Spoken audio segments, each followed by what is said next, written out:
High Axel eyesight. Is there the high drive? Deep center. Go, go, go. We're out of here. We're out of here. Say ya, playa. Just like they drew it up in Hollywood. Caladros, the 3-2. Swing and a miss! And the Audubon Green Wave have upset the Kingsway Dragons! And this is it for good!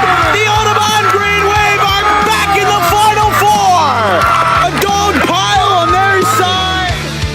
All right, ladies and gentlemen, welcome to DW Broadcasting's coverage of men's varsity. From our entire crew, we'll see you tomorrow. Have a good one, folks.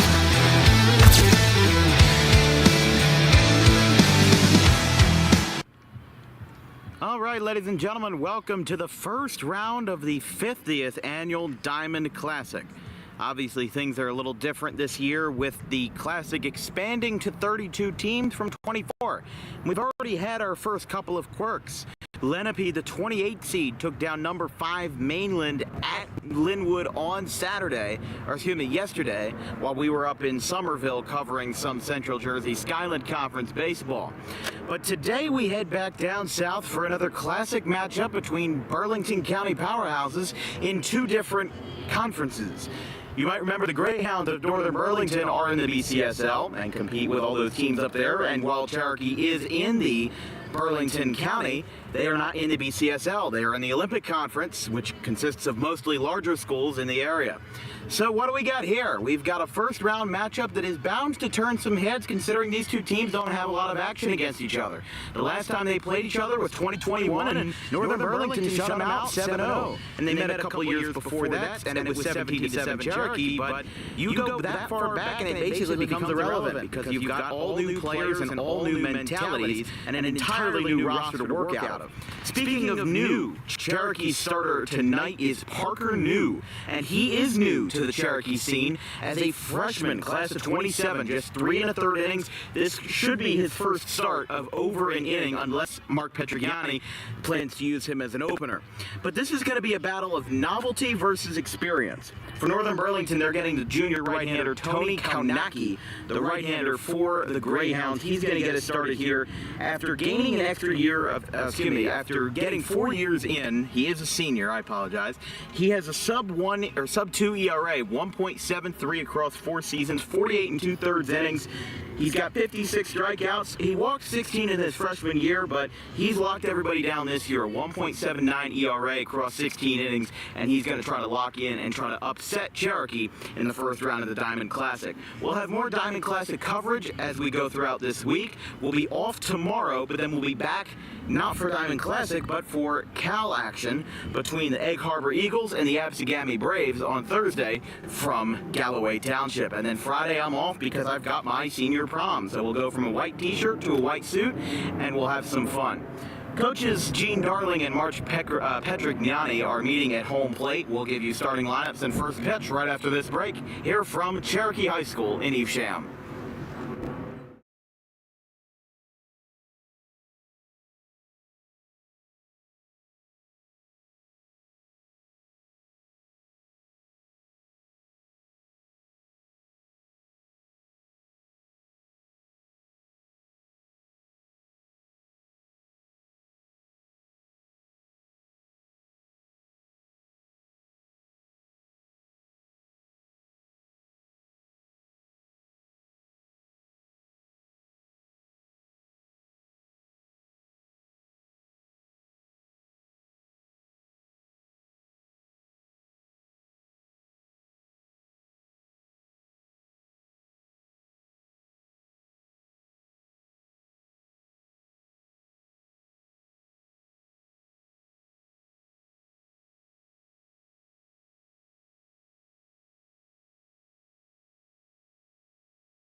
The Cherokee Chiefs take the field at an 8-4 record this year. They have been pretty nice as of late, and this is the third time this year that we've actually covered the Cherokee Chiefs.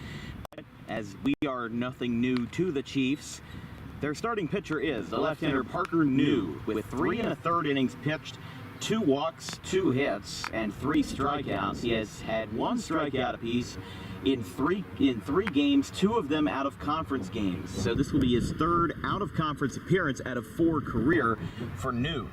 He appeared in an inning and 2/3 versus Eastern in a 4-3 loss, a 1/3 of an inning versus Cinnaminson, and a inning and a 1/3 versus Holy Spirit. But the man who wears number 50 is going to have a 50-50 shot, at least in my opinion, of bringing down Northern Burlington on their first try. Because like we said, these two have a little bit of history. 2021, Northern Burlington beat Cherokee 7-0, and that was the last time these two teams played. So they haven't had recent history, but they were out of conference opponents for a few for that.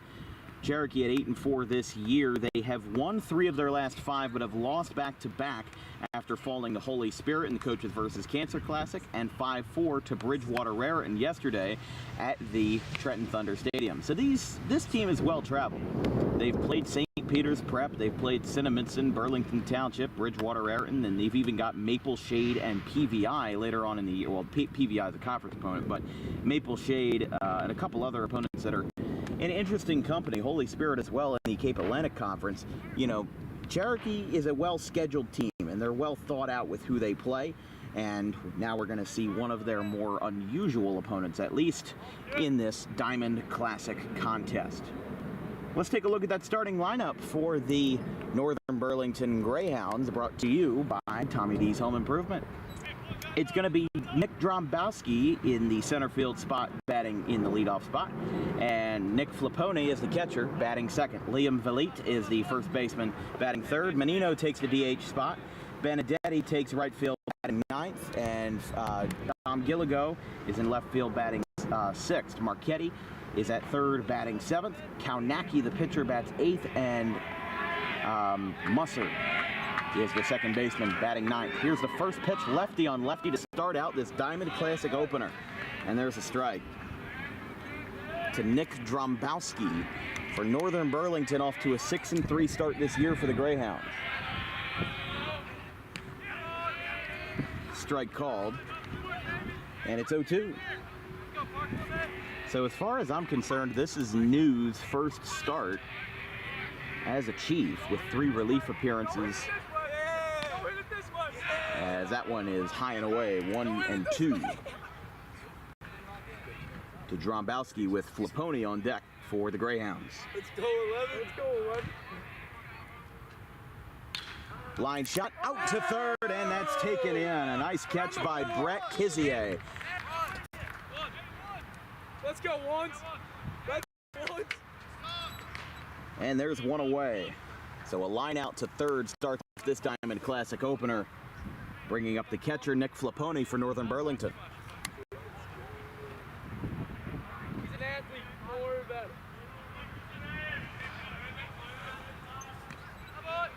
Get him on good. Home now. Home now. On me.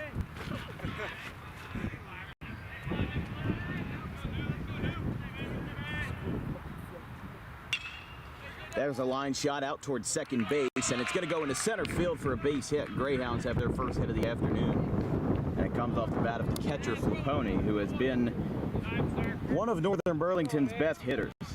Hey, we're good here, 5-0. Let's go. Go 5-0. Here we go. A .288 career hitter and a .419 average this year. 13 for 31, 5 RBIs, 1 walk, and 2 stolen bases. So while he hasn't had anything longer than single, will be a singles hitter and be productive to the order. So here is Liam, the first baseman here for Northern Burlington. Here in the top of the first. Cherokee got their first out of the game on a line out to third. And there is another lefty warming up in the pen for Cherokee already, so I guess they're having Parker New as a opening option as a base hit in the left field. That's going to drop. That'll be back-to-back hits as Vellet grabs one in the left, and that puts 2 runners on in blue, here with 1 away. Come on, stay.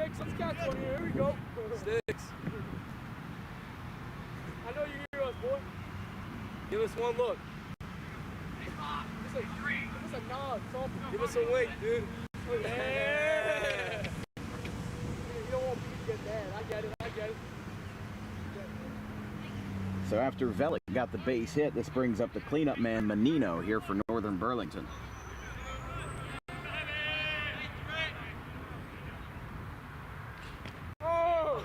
Strike called. Luca Menino, the junior, batting .308 this year with a .538 slugging percentage. 2 home runs in his junior campaign, 8 for 26 with 4 RBIs. Throw back to second, not in time. Menino also the holder of a 2.45 ERA on the hill. His 2 home runs came in the same game. A 6-3 win for the Greyhounds over Cinnaminson back on April 15th. And he was swinging like he wanted home run number 3. It's 0-2. But yeah, what I would assume with the Chiefs' bullpen action, maybe that this is just an opening option for Petrignani and not a long-term option, as there's a swing and a miss. Strikeout number 1 comes at the hands of the coach. And that's out number 2.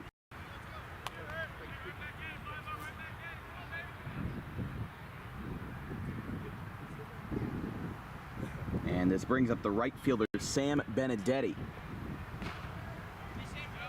The senior outfielder with a .571 slugging percentage. Another 2 home runs for him, 1 versus Cinnaminson. And Cinnaminson's not even a hitter's park, so I'm trying to think of, like that was just a random Monday that we were covering, I think it was PVI Cherry Hill West. I mean, it wasn't even that windy that day, so I don't know. Interesting. Also had his second home run of the campaign versus Seneca. But the Greyhounds are getting some action here. They're getting some guys on, and they're forcing Parker New into a tough situation here. And that's what you want to do early. When you know you're the lower seed in the Diamond Classic and you know that you want to make a deep run, you got to give pressure to the starting pitcher early, especially if it's somebody that you haven't seen before. I mean, the fact that the lefty lined out because of the left on the hill, you get back-to-back singles, and now you've got a good situation here. A 2-strike count against Benedetti to the right fielder. And the pitch fouled back. The first 3 for Cherokee in the bottom of the first will be Jason Brown, Cooper Birdie, and Brett Kizier.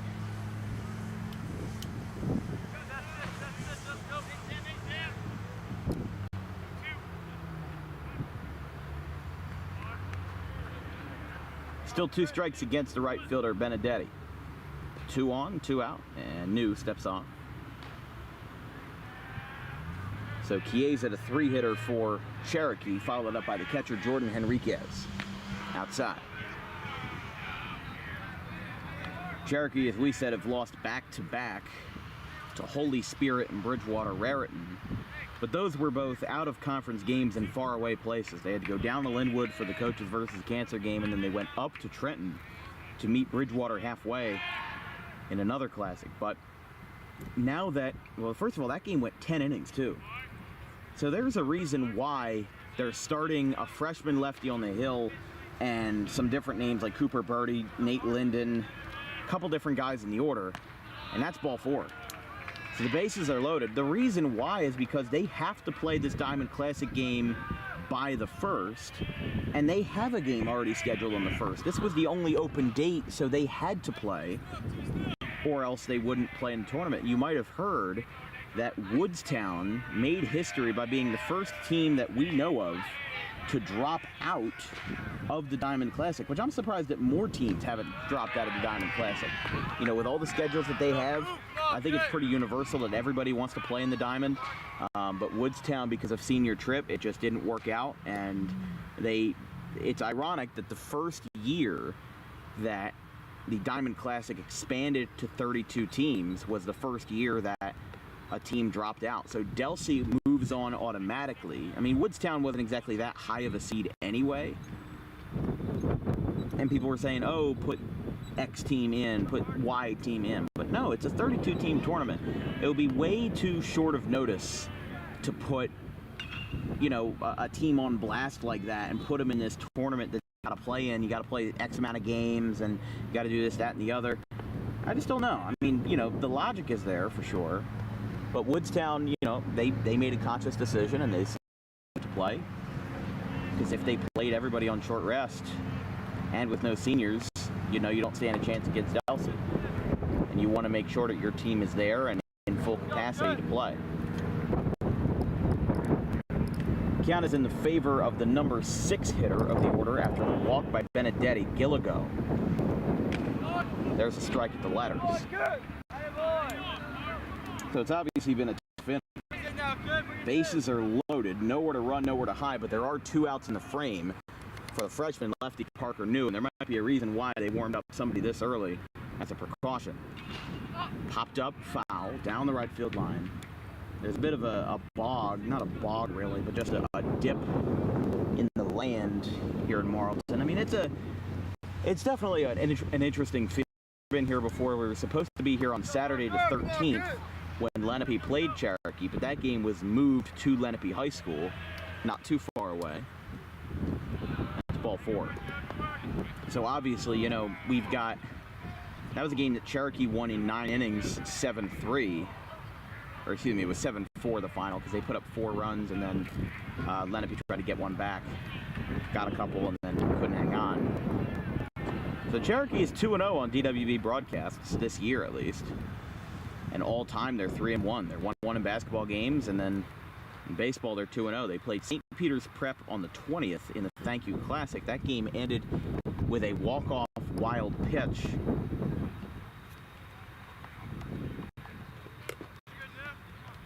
And that was a 5-4 win for St. Peter's as Chiesa got the winning run, and he bats third in the next inning.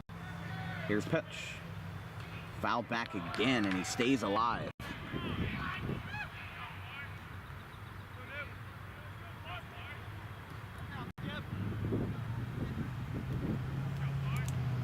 So after the walk for Benedetti, this could be interesting here. Bases loaded, 2 strikes, 2 outs. Nowhere to run, nowhere to hide. Fans still filing in here in Evesham.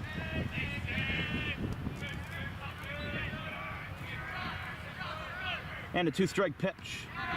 Ball 4. And a base walk by Gilligo scores Nick Flipponi, and it's 1-0 Burlington. And that might be exactly why they did that. I mean, obviously with guys on short rest, you wanted to kind of air out your guys as much as possible and make sure that everybody's rested. So sometimes you have to kind of bite the bullet and put in a freshman that doesn't have that much experience, and sometimes gets situations like this. But it is 1-0 to the lefty, and the number 7 hitter for Northern Burlington, Marchetti.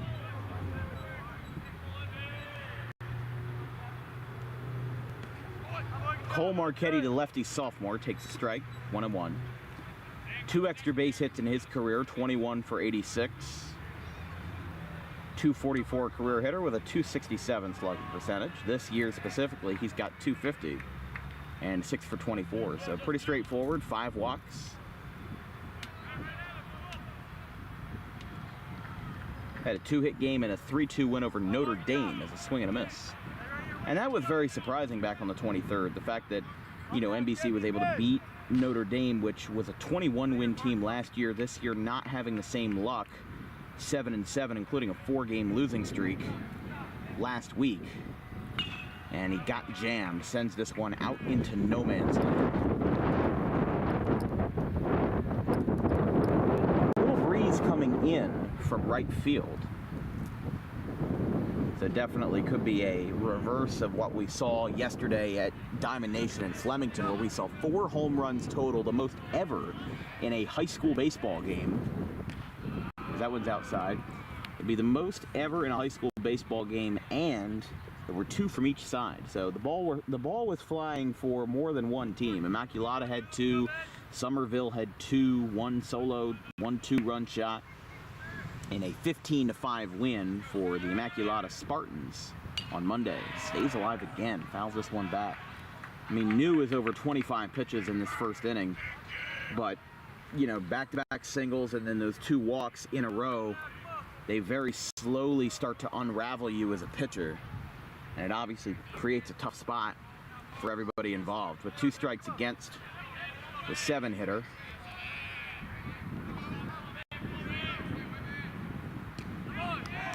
And that's strike 3. So a bit of a subdued end to the inning as Marquez goes down on strikes. It is walk. 7 men come to the plate, and the Chiefs have them loaded. Greyhounds get into the fields, and the Chiefs grab it.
Tony Kaunacki, the starting pitcher for the Northern Burlington Greyhounds. He's got a sub-2 career ERA across 4 varsity seasons. In 10 2/3 this year, he's got a 1.97 ERA, 17 strikeouts, career 56 Ks with 12 earned runs, a career high of just 5 earned runs. He has not given up more than 5 across an entire season. And in 3 appearances this year, he's pitched 5 innings versus Ewing in his best start of the year, a 2-1 win, where he held him scoreless, 9 strikeouts. That one's a strike call to Jason Brown, the shortstop for Cherokee. As let's take a look at our Cherokee Chiefs starting lineups, brought to you by Tommy D's Home Improvement. For the Chiefs, with Mark Petrignani, it is Jason Brown at short, Cooper Birdie in the left field, batting second, as Brett Chiesa is the third baseman, batting third baseman batting third. He is one of 3 Bretts in this order today. Jordan Henriquez is the catcher batting cleanup. Brett Jackson is the second baseman batting 5th. Cam Delavecchia is the first baseman batting 6th. Anthony Lucarelli in right batting 7th. Brett Gable in center batting 8th. And Nate Linden at the DH spot batting 9th. As a line drive out to short. Brown will be retired on a 6-3. 1 away.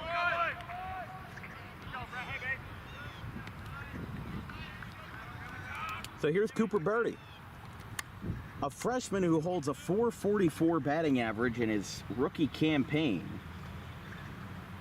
Definitely a name to watch as the lefty left fielder grabs a bat. The 6-foot, 160-pound left-handed hitter, .667 slugging percentage, already has a home run this year. The first of many in his career came in a 10-0 win over Burlington Township.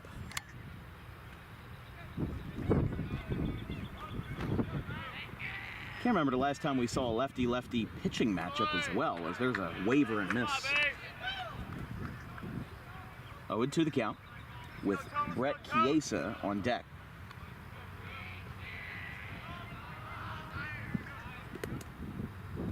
Wavers at that one. Takes a couple sliders outside and pays the price for it. That's strikeout number 1 for Kaunacki, 2 away.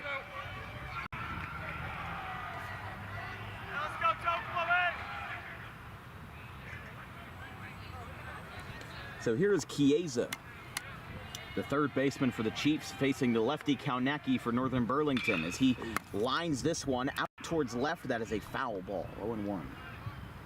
Here in the wide open spaces of Marlton, in the Lenape Valley Regional School District.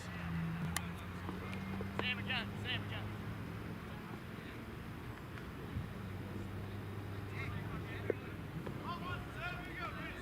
But with 2 outs, Cherokee not having their best luck so far versus Kaunacki. And this one's fouled back, and it's already 2. Kaunacki will be the first to bat in the second, followed up by Musser and Dromboski, the center fielder. As it's an 0-2 count to Chiesa, as Kaunacki looks to get a dominant start versus the 1, 2, and 3 parts of the Cherokee order. That one's outside.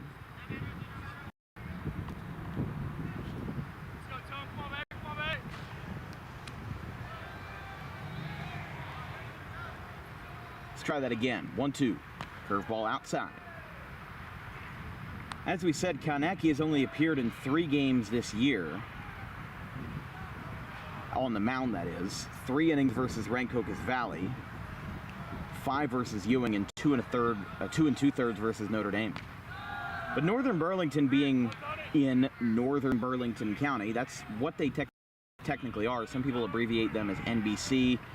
I really think too much of NBC that the Phillies play on, but because the school for all intents and purposes is named Northern Burlington County, but most people just omit the county.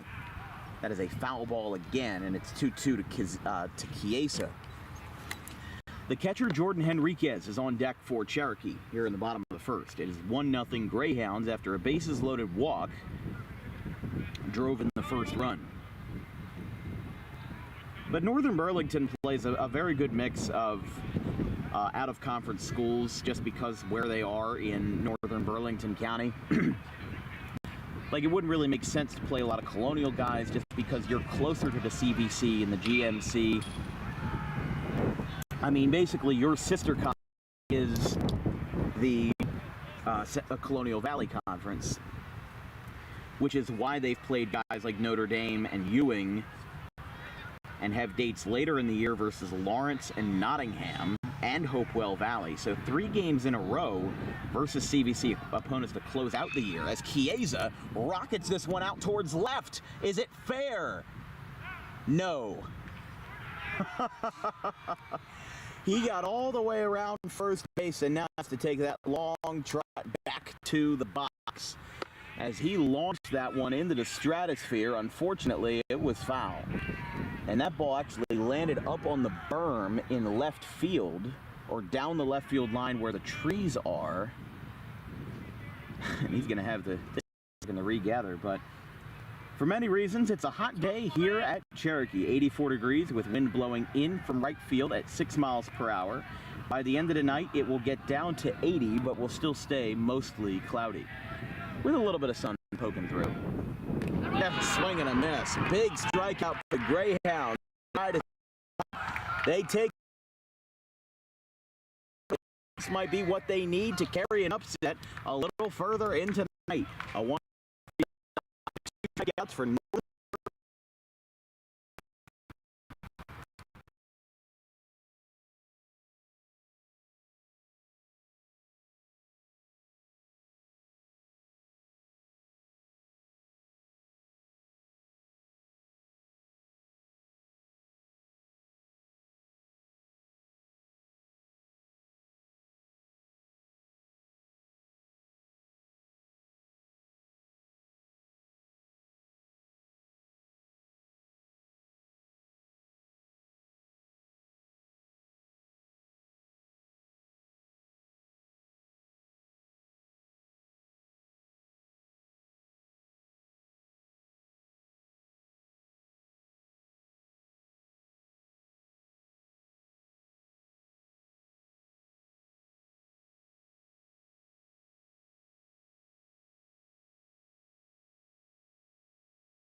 Parker New back out for a second frame as it's 1-0 Northern Burlington.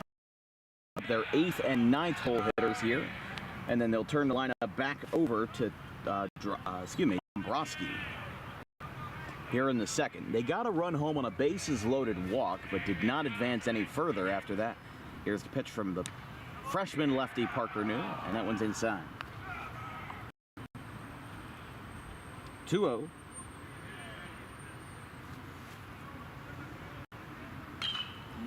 That one's poked out towards short. Brown on a backhand. Throw across is high. It hits the chain link fence and bounces back. It stays in the field of play, so it'll just be one base. And the Greyhounds take advantage of an error in the infield to give Cherokee another palpitation here in the second. So the pitcher Kaunacki reaches base. And here is the second baseman Musser.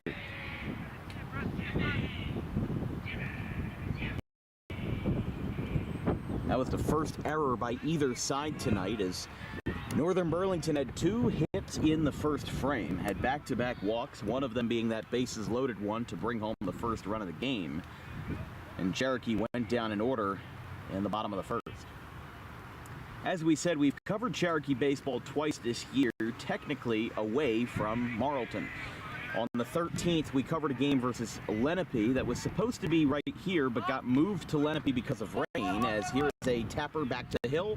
New throws the first in time, and Musser is retired, but Kennedy moves into scoring position. 1 away. Lineup turns back over to Nick Dombrowski, who lined out third his first time.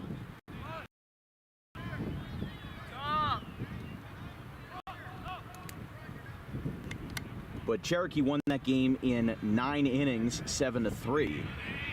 After Lenape threatened in the 7th, got a 2-out, 2-strike base hit to right to tie the game up. Cherokee took 2 extra innings to put the game away as a fly ball at the center field.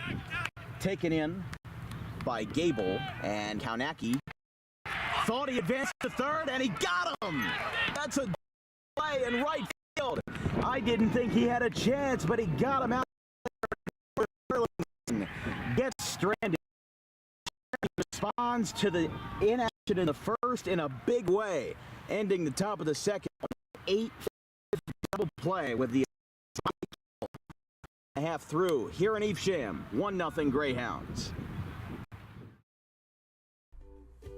In life, the road ahead is full of possibilities, but to navigate it safely, you need the right skills. Harper Driving School is the premier driving school serving Gloucester, Salem, and Camden counties. With experienced instructors, many of whom are teachers in local schools, we are dedicated to your success and will help you master the road with confidence. With an over 95% success rate of students passing their road test on their first try, you know your student will be in good hands while embarking on a huge step of their young adult lives, all while avoiding the lines at the DMV and getting insurance discounts. In life, the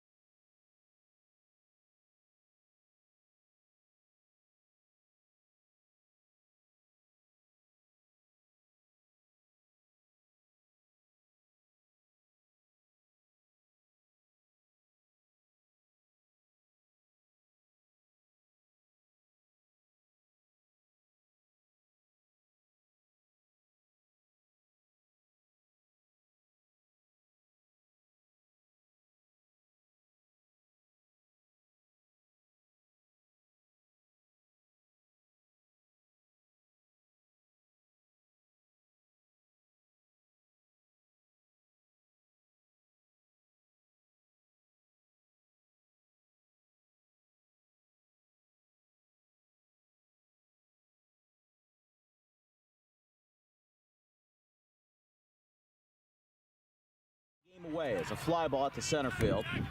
Taken in by Gable, and Kaunacki thought he advanced to third, and he got him! That's a play in right field.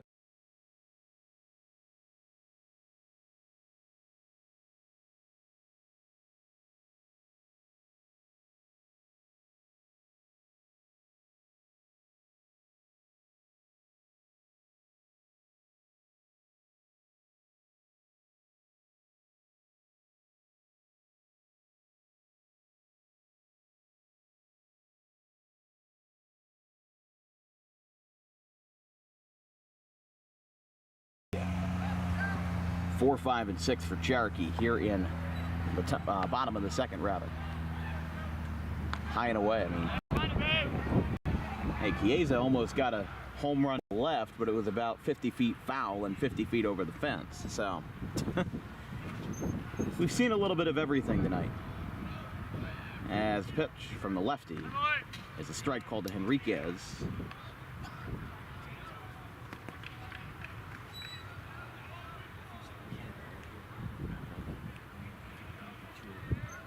One, two. Henriquez launches this one out to right center field, but it's a country mile high. Calling for it and making the catch in center field is Dombrowski. One away.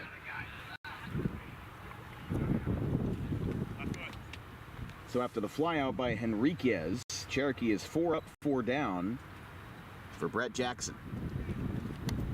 Another lefty in this lefty-heavy order. Birdie, Henriquez. Oh, he had the fold backwards on that one, like it was an IKEA table. It's 1-0. You ever have to set up one of those things? IKEA tables? Oh. There's something. Yeah, I like that. Thinking nightstand's gonna take 15 minutes? Nope, it's gonna take you 2.5 hours. We are not sponsored by IKEA. 2-0. But he sends this one high in the air and foul.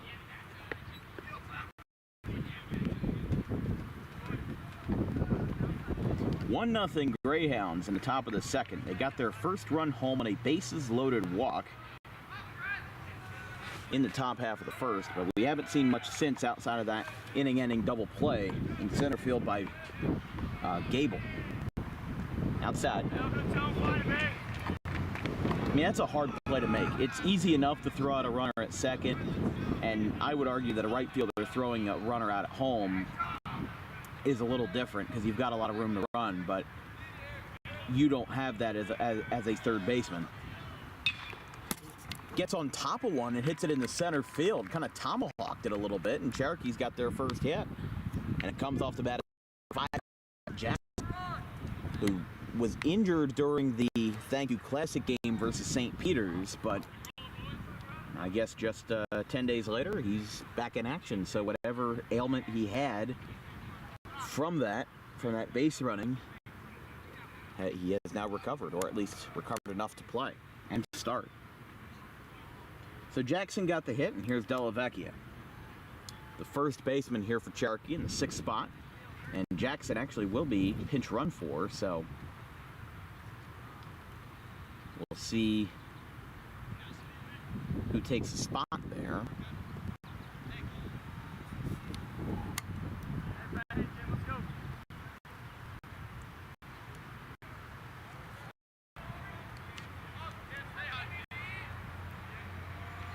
But here's Della Vecchia. Pinch running at first is number 10, Steve Barbagiovanni. This one's rocketed out to right. This one could drop, and it's a foul ball. Just missed.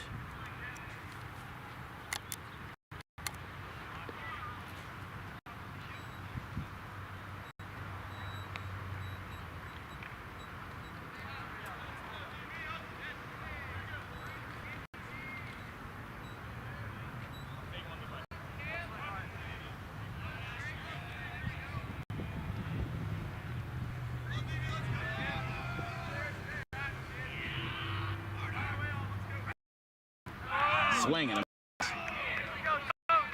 Folded that one in the dirt, and it's a 2-strike count against him.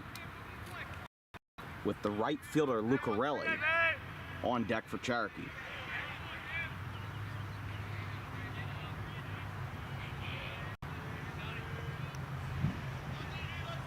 And the pitch.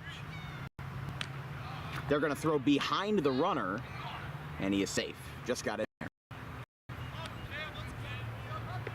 Yeah, Barbagiovanni, I talked to Coach Petrignani, and I said, is that how you say it? Is it literally just Barbagiovanni? And he's like, yep. We're only going to use him as a runner, though. So he has stuck true to his word here in the bottom of the second already, replacing Jackson. That one's outside.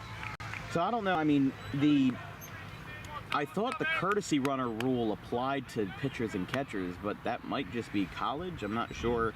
I guess the courtesy runner rule could theoretically apply to any player, but they could also have a medical waiver if they can't run the bases yet. So I'm not exactly sure. I might need to fill in gaps on that one, but an eye for an eye for sure when it comes to those base running. As that one skips away, they're going to say that the batter went, or are they? A little bit of confusion down here, but it does allow the runner to advance, Barbagiovanni. Now they're going to appeal, and yes, that's a strikeout. That was the longest seen. That's strikeout number 3 for Kaunacki, because he's just standing at the plate. The umpire never appealed. The catcher never appealed. Nobody ever did anything. And the home plate umpire didn't make a call either. So they asked him to appeal. They did, and the second base umpire was just waiting to make that play, and they said he went. Fly ball. They're going to say that it's down the right field line, and it is foul. So he lied. It was out anyway. Worth the run, though. It's 0-1 to Lucarelli after the strikeout for Della Vecchia.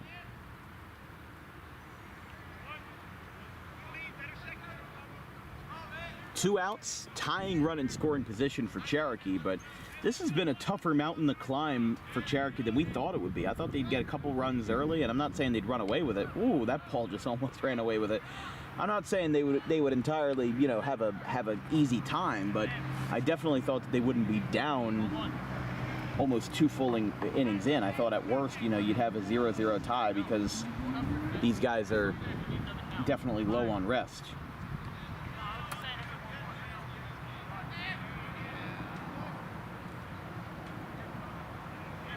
And the pitch. That's high to Lucarelli.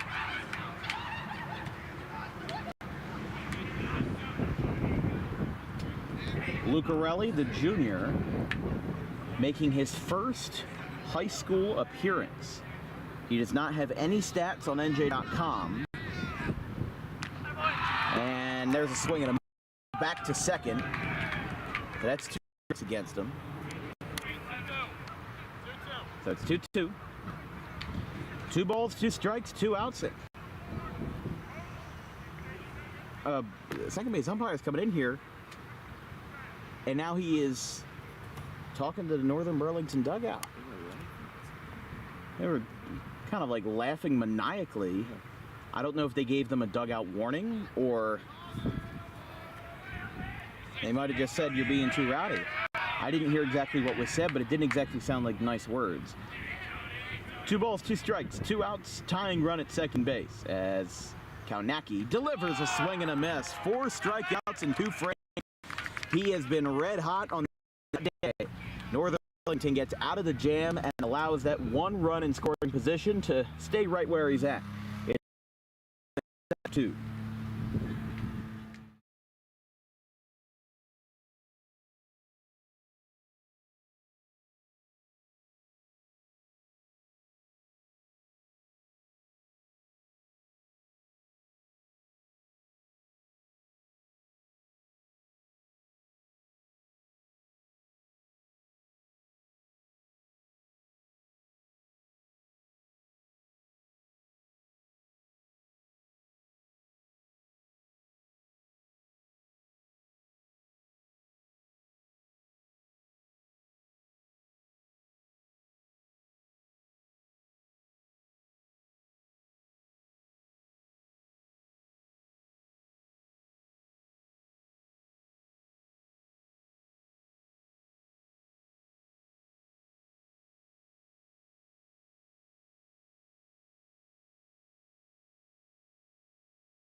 Top of the third, this broadcast is brought to you by Garden State Pet Center.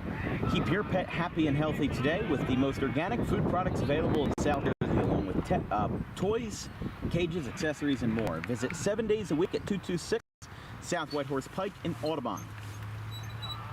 Some out-of-town score updates. Gloucester Catholic leads Kingsway in a double top 5 matchup. Gloucester Catholic number 1 in the state, Kingsway number 5, as a little tapper down the third base line is a foul ball.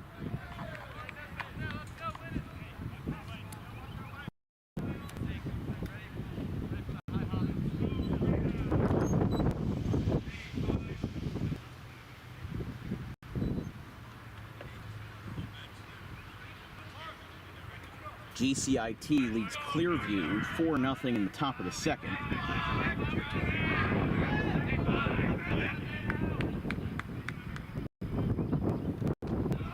That one's outside. And of course, the big story in South Jersey news is that Joey Loperfido is making his Major League debut today for the Houston Astros. The class of 2017 alum out of Haddonfield was the minor league player of the year for the Houston Astros system in 2023, and with batting over .350 down in Sugarland, Texas, with the Space Cowboys, love that name, as a swing and a miss by Flippone. It's strikeout number 3 for Parker New, as this brings up Vellet. Fouled back, one hit one of the poles up there behind the plate. It's 0-1. So 1 down on the strikeout. So this is officially Parker New's longest pitching appearance as a high schooler, which is a little surprising. You know, he's appeared in 3 games and has not pitched more than an inning and 2/3. So he has surpassed that amount, and obviously, you know, they've had him as a relief guy. I saw somebody warming up right away, a lefty, like literally 2 batters into the game after NBC got their first hit. I'm thinking they're just using him as an opener, but they are not. They're going to use him long term.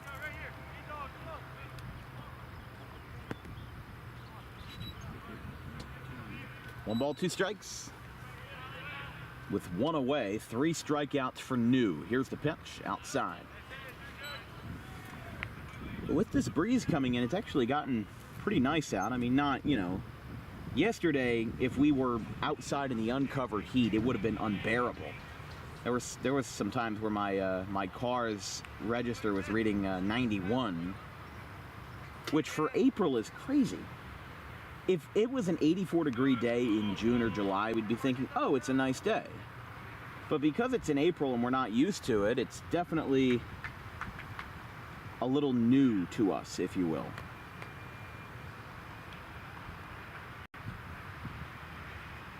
But one of the things about Cherokee is that they've got a crazy short porch, 311 to right. The deepest part of the park in center is 354. And then you've got another 330 fence out and left. That one skips in, or skips away rather. And the count now turns over to Vellet's favor, with DH Menino on deck.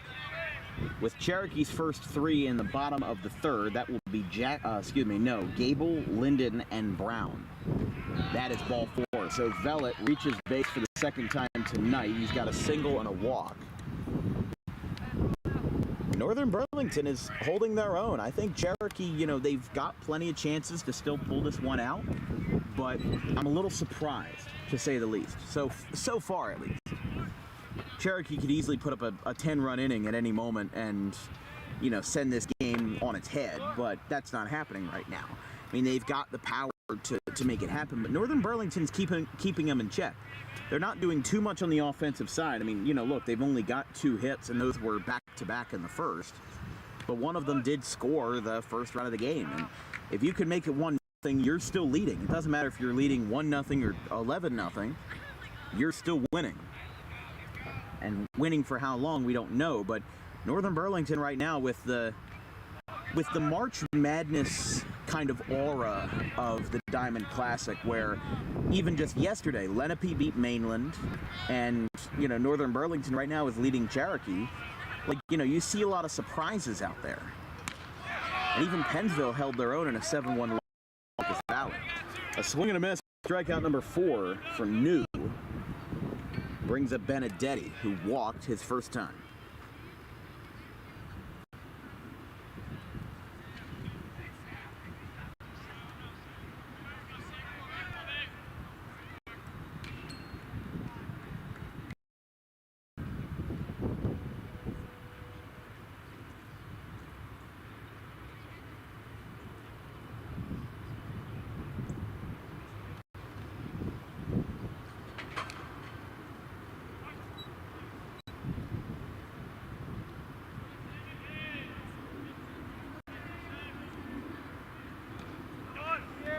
There's a strike called.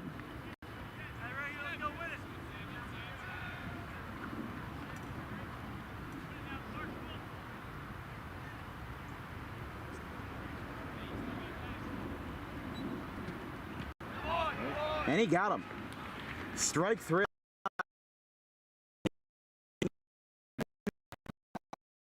Gets out of the inning unscathed. 3 strikeouts. He's got 6 all told tonight. 1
Garden State Pet Center is an independently owned full-service pet store. Our specialty is promoting companionship between people and animals by providing the healthiest product choices available, including all-natural foods, supplements that support and relieve health issues, and innovative products for pet parents. Our goal is to provide our customers with a relaxing environment, and while we're not striving to be the biggest store on the East Coast, we're striving to be the best. No other pet store will make. At Garden State Pet Center, we view pets as members of the family. We don't believe in fast, high-pressure sales, but instead matching up the right pet with the right owners, as you are making a lifelong commitment. Together with our team members, we would like your visit to our store to be both enjoyable and educational. Simply drop in and take a look around. View the birds, reptiles, small animals, toys, food, cages, and miscellaneous items. Learn of the services we have to offer and decide for yourself if this is the store you'd like to call your home away from home. Victor Santucci, owner of Garden State Pet Center. Visit us today at 226 South Whitehorse Pike in Audubon, New Jersey. We're open 7 days a week for all of your pets' needs.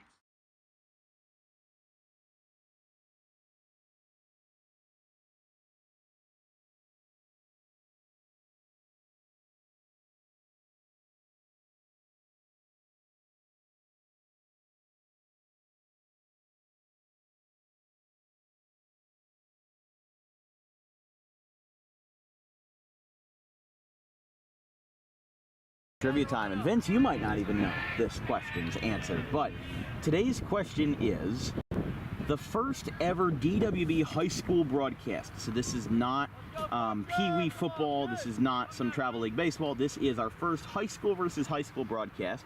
Besides Audubon, which is the school I come from, was versus which team? Was it A, Sterling, B, Haddon Heights, C, Maple Shade, or D, Gloucester? The answer will be revealed in the bottom of the fourth inning. And by the way, I will not be disappointed if you do not know the answer. There is a way for you to cheat if you are watching this broadcast, but I'm not gonna let Vince cheat. That one's a fly ball down the right field line and out of play into the, I guess, the moat below. Some sort of utility shed down the first base line, and just you can see here with the player running. He slowly disappears out of view. But that's the struggle that we faced when we got here. We parked behind home plate at the middle school, as new as been a pitcher's duel away. As Jordan down, one away. It's 4 batters for Parker New.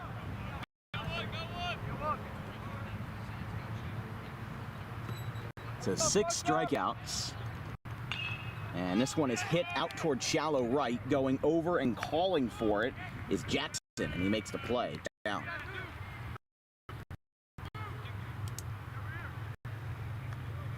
As we said, Northern Burlington only has 2 hits, and both of them were very early in the first inning. So if you erase those 2 hits, we're back to square one, and we're talking about a very different ball game with it being 0-0 instead of 1-0. I mean, it makes a world's difference, obviously. But swing and a miss on a nice, like a circle change or something. 0-1.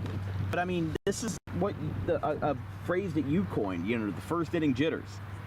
A player can get into their groove a little bit later than normal, and they're not exactly in the right headspace right away. But I mean, Parker New, in his first start and his first appearance of more than an inning and a third, and now he's talking with his catcher Henriquez here, but the umpires are also having a discussion behind the plate, so I don't think this is a traditional mound visit. I think this is some sort of delay. I'm not sure, but looks like they're going back to the normal spot. I'm not sure what the deal is here. The umpire just turned back around, and now he's headed back to position here, and Henriquez will do the same. So not sure what that was all about, but we are back in order here in the top of the fourth.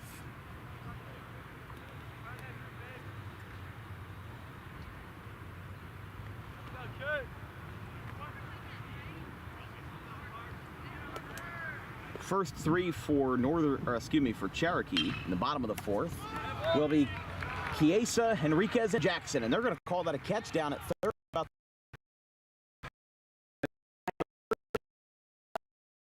Burlington goes down and Man, Parker knew he hasn't allowed any since the day. The only blemish has been that Cherokee has nothing going to the bottom of the fourth.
Chiesa leads us off in the bottom of the fourth, and it is time for DWB trivia time. So, for our viewers at home, which was the first high school outside of Audubon that we covered a DWB game with? So this was Audubon as the home team, but the visitor of that first ever DWB broadcast on October 5th, 2021. Who was the opponent? Was it A, Sterling, B, Haddon Heights, C, Maple Shade, or D, Gloucester? My producer, Vincent Folk, you got a guess? Gloucester. You would be correct. It is the Gloucester Lions in a boys soccer game from the Colonial Conference at the Green Wave Turf as a ground ball foul. That was a game that Audubon won 6-0 and scored 2 goals in the first minute and a half of the game. Gloucester's gotten a little better in their soccer program since then. You've got Kevin Wall, who recently just did 2 RCSJ for men's soccer. But he is also a 3-sport athlete with basketball and baseball as a ground ball foul. A good friend of ours at the crew.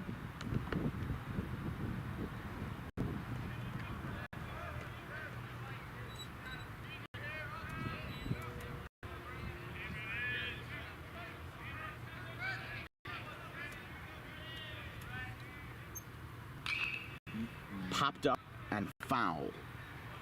Should be 1 and 2. Chiesa struck out his first time.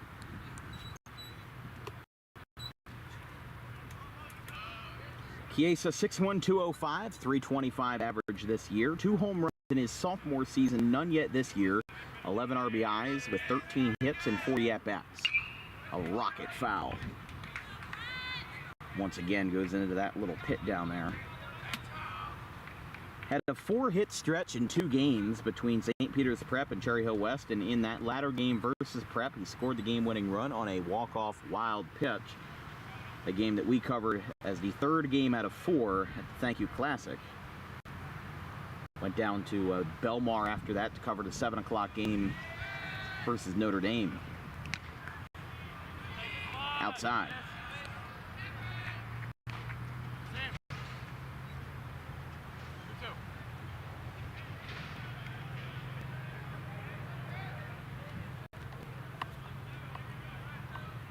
Swing and a miss. Throw down is in time. It's out again, 1 away. I mean, the fact that Mackey has so many strikeouts and a sub-2 ERA and is shutting down Cherokee is very surprising. They just don't seem to have an answer. I mean, they're getting hits here and there. They had 1 in the 2nd, 1 in the 3rd. But each team only has 2 hits apiece. So it's been a pitcher's duel, but that one blemish, that bases loaded walk in the first inning, that's come back to haunt. Because look, it would be a 0-0 game if that didn't happen. So you've got a completely different game thanks to the actions of one pitch. And it's 2-0 to Henriquez, who flew out to center his first time. The cleanup man here for Cherokee, with a chance to turn the game around with the bases empty here in the bottom of the fourth, at least tie it. Up and away, 3-0, and that's where you got to pounce here. Pounce on the vulnerable school by taking a lot of pitches, because that's been Cherokee's problem. A bunch of their strikeouts that they've had tonight have been because they chased. And that's a 4-pitch walk.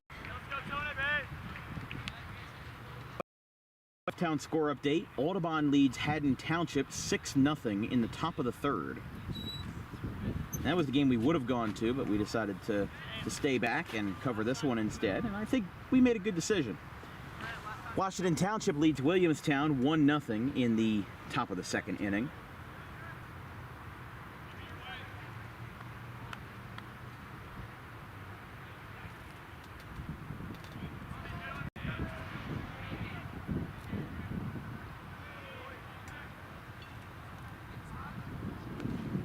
So runner on first after Henriquez's walk, and here's Brett Jackson.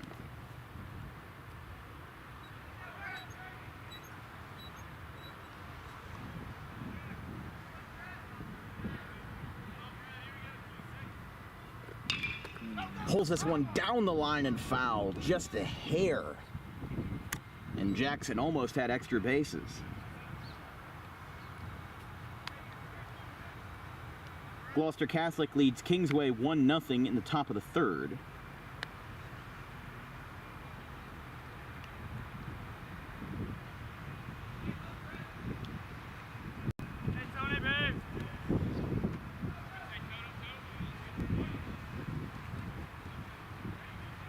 But a lefty-lefty matchup here versus Kaunaki. He throws behind the runner with a pickoff at first. Egg Harbor leads St. Augustine 2-0 after the first inning.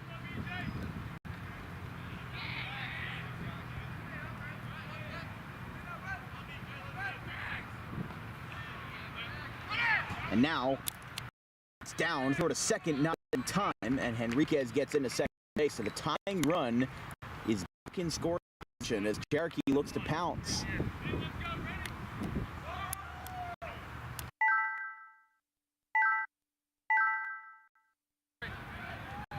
Here we go again, tying run on second after the wild pitch that allowed Henriquez to advance. Jackson takes outside. I mean, this is where the vulnerability really has to be, you know, weighing on the shoulders of Cherokee, and they've got to just stay patient here. Resist the temptation and just try to get out of the jam and try to help Northern Burlington get into a jam, basically. That's a strike. They throw back to second. And the throw almost went in the center field. The shortstop wasn't ready. A bit of a miscommunication there. And with that strike call, we are now at 3-2. So nowhere to run, nowhere to hide. 3 balls, 2 strikes.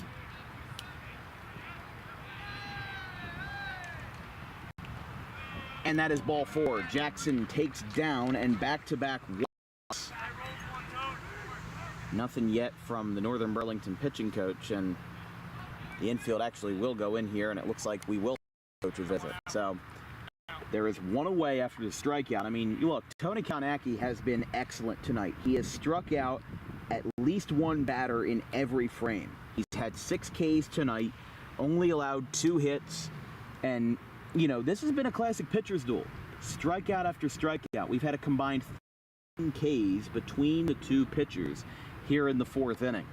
So everybody's been rocking and rolling. And I'll sound like a broken record, but I'll say it again. That bases loaded walk really could be the defining run of this game. Now, it could be very well nullified if Cherokee gets back on the board and we tie this game up at 1-1, or if Cherokee takes the lead, because then that run basically becomes meaningless. It is a highlight to take note of, but it's not something that can make or break the game. But if Cherokee still remains remain scoreless, and if they leave more runners on base, that's just not going to be a good formula for them to concoct. They've got the number 6 hitter Della Vecchia up after the walks to Jackson and Henriquez. They now throw back to first. Oh, wow, that was close. The reaction from the dugout said it all, but the safe call with the umpire over at second, he didn't have a good angle on that either. I mean, the umpire is standing in between the shortstop and the third baseman at second base. I mean, no offense to them, but that's not the best angle to get a pickoff call like that at first. So I don't know if there's anything he could really do there. Della Vecchia takes low, and it's 1-0. With Lucarelli, the right fielder and rookie for Cherokee, on deck, making his varsity debut.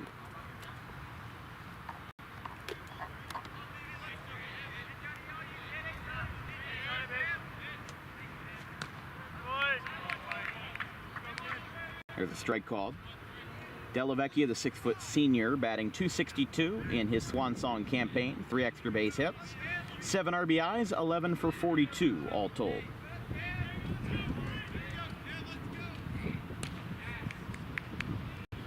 And that misses away.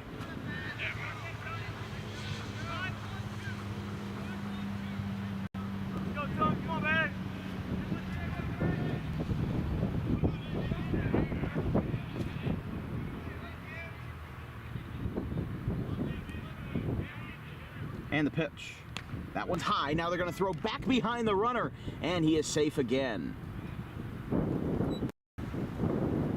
That's a dangerous game that you're playing. Dangerous game. 3 balls, 1 strike, according to Northern Burlington's right fielder. There's actually no scoreboard on here at Cherokee. There's 1 down the third base line, and that's ball 4. Bases are loaded. 3 walks in a row. Cherokee open for business. I see in the shadows down there, I saw somebody warming up in the Northern Burlington bullpen, but they don't really have much of a bullpen here to work with. Cherokee has theirs, and Northern Burlington just kind of has that open grass field. The bases are loaded. Here's a fly ball out towards center field. He almost misstepped, but he's going to make the catch. Henriquez tags. He's going to score, and the throw is cut off at the mound. It's 1-1. So it's fly by Lucarelli, career high school at bat. Sequential yet. It is 1-1. That's perfect. That is exactly what you needed there to respond and get something done, because that would have been I mean, you know, no offense, but that would have been a waste of an inning if you do all of that to load the bases, work the count on 3 separate at-bats, walk all 3 times, and then not get anything out of it. So they at least got a sacrifice fly to tie the game with Brett Gable at the dish. So Henriquez scored. Jackson and Della Vecchia hold at their respective spots. And time is called here.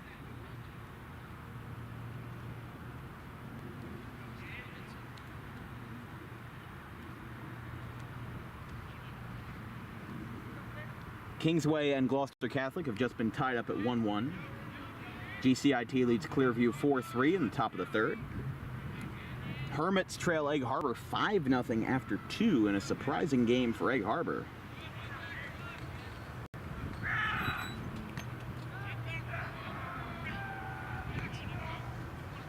That one's outside.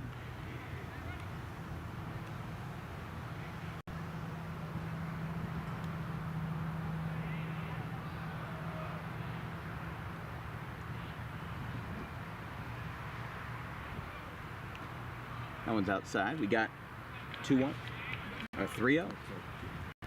Yeah, you're right, Vince.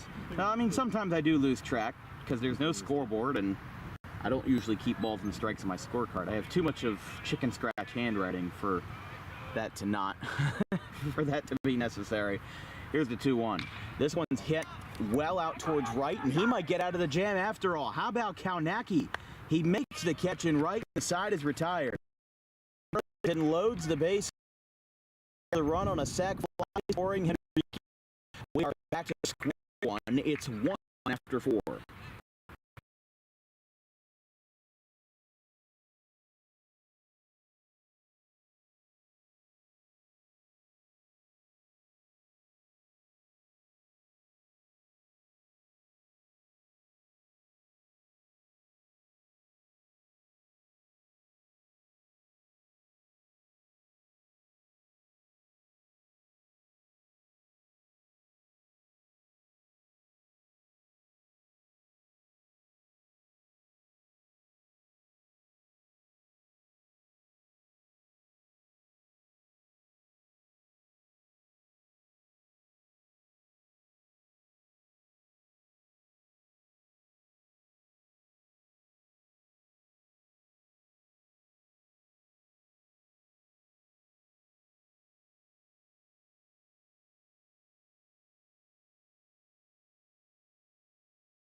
Cherokee and Northern Burlington now tied up 1 here in the 5th after a sac fly scored the game-tying run. As after Cherokee brought 6 men to the plate, they scored 1, as this brings up Musser to be followed up by Drombowski and Flapone. That was fouled back by Parker New, and it's 0-1. I mean, he has really showed up, and he has completed the task. He has definitely taken care of business, as there's a foul ball. I mean, you know, look, he answered the call, did what he got to do, and after 3 innings as a freshman against some of the best teams in South Jersey and teams that your game lost in every single time, you know, it doesn't give you a great feeling going into your first start at home, but that's what he did. There's another foul ball, and it's 1-2 to Musser. We've got 2 games coming up this weekend. On Thursday is Egg Harbor Township versus Absegami at Absegami. And Friday will be my senior prom for Audubon, so obviously I can't cover a game in suit and tie, or at least in my white suit. As you know, broadcasts do get a little unsanitary at times with this heat, a lot of sweat. A pop-up. Popped up down the first base line, going over, and it's caught by Della Vecchia with one hand, and there is turns the lineup back over to Dombrowski. As we now go to the 3rd rotation in the order for NBC. Dombrowski 0 for 2. Flew out into a double play as his runner tagged up and was thrown out by Brett Gable. And the first pitch runs inside. And that's the best thing about Parker New, is that on that lefty-on-lefty matchup, he's got a sinker, a changeup, whatever it is, it runs inside, and you force a lot of bad swings and misses that way. Line drive back over the middle. There's a base hit in the center field. So he strikes up the middle, and Dombrowski gets his first hit of the night for Flapone.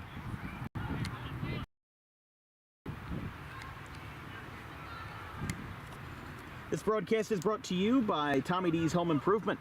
Make your dream kitchen come true today with wholesale kitchen cabinets and countertops at heavily discounted rates. Visit today at 612 Creek Road in Belmar, next to the 42 on-ramp. That was only the 3rd hit of the game for Northern Burlington and only the 5th in total by both teams. The home plate umpire just went over to the Cherokee dugout, and not sure what the delay was, but there we are. Seen a lot of quirky things this year. We had a game called because of a light tower that blew in the middle of the game. That was Delsey Notre Dame. Game was called after 6 innings. And it was already 8-0. It looked like the game was going to get out of hand, but Notre Dame decided to pull their players off the field and shake hands and call it a night because of a light fixture getting blown out. There's a foul ball to with Liam Vellet on deck. Vellet had a base hit and a walk in his first 2 appearances.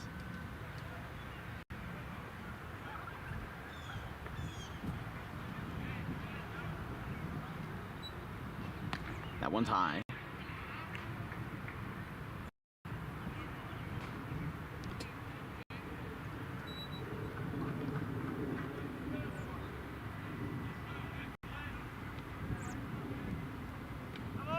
Strike called. The ball popped out of Henriquez's glove. The runner thought about going, but he holds up.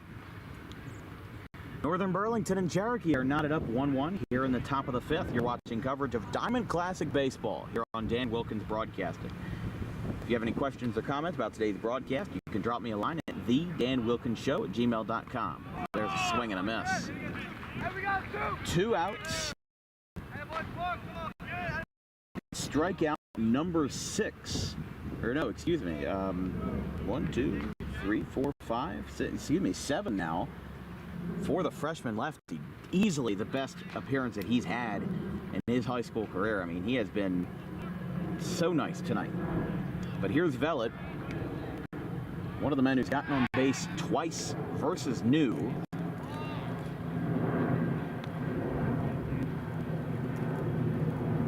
single in the first, one of Northern Burlington's 3 hits tonight. The first 2 came back-to-back in the first 3 batters of the game, and then we had radio silence for a while as that throw gets away from Parker New. It's going to get away, and he will get charged to base with an error. Shouldn't the runner get down to third? Shouldn't that be a 2-base error? Pickoff throw got away. It didn't hit a fence. Thought he should be awarded third there. It's odd.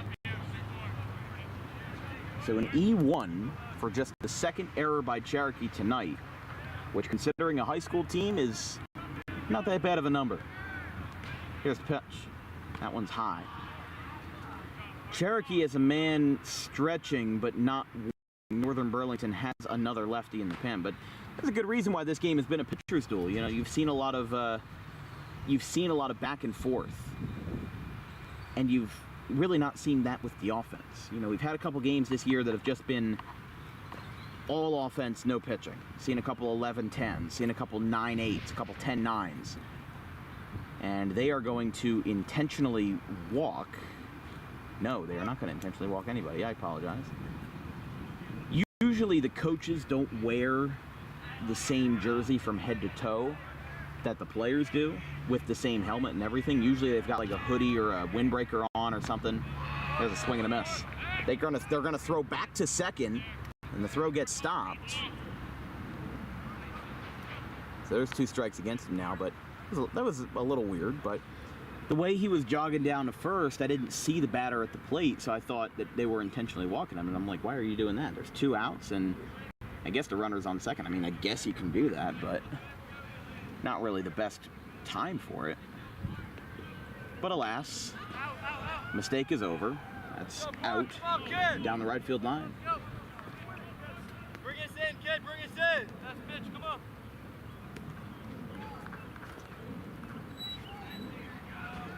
One ball, 2 strikes to Vellet. The only batter to reach base in both of their prior appearances versus New. And by the way, getting some time up in the Cherokee bullpen is number 21, Drew Dreby. Can't see who that lefty is yet with the dark jersey. There's a foul ball. Third base side.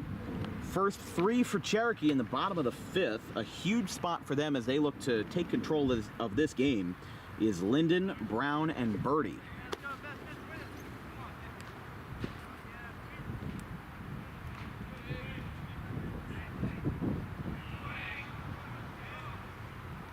That one is high. Audubon leads Haddon Township 11-0 in the 4th. Probably a good good thing that we went here.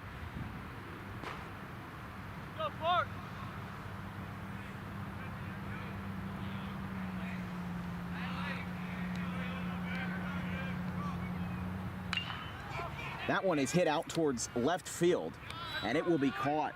Side retired as Cooper Birdie brings it in, and the inning is over. And again gets a taste of glory, but gets it eaten right out of the jaws right away. In the 5th, just NBC's 3rd hit of the night. It's still 1-1.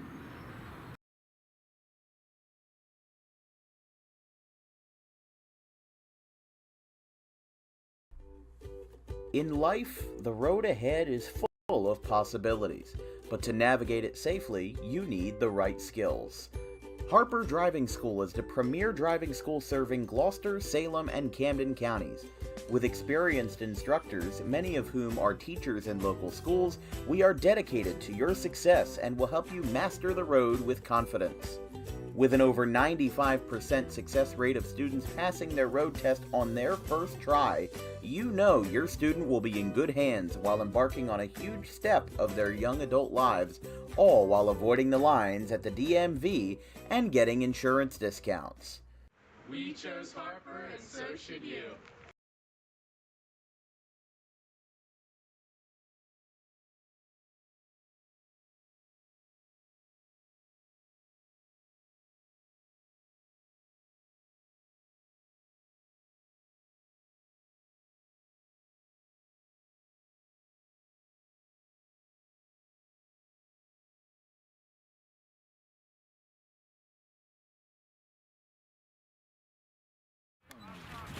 Northern Burlington and Cherokee still tied up at 1-1 as Kaunaki still getting action here in the fifth. As Cherokee hasn't really had the best luck against him tonight, as his first pitch is low, but Cherokee now has Draby warming up in the pen now.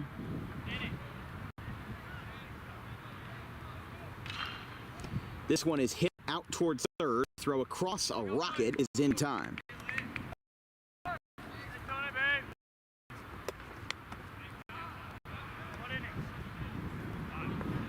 So Linden is retired, and we now turn it over back to the top of the order for Jason Brown, the leadoff shortstop. Brown in his third at-bat is 0 for 2 with a fielder's choice and a ground out. As we said, only 5 combined hits between these two teams.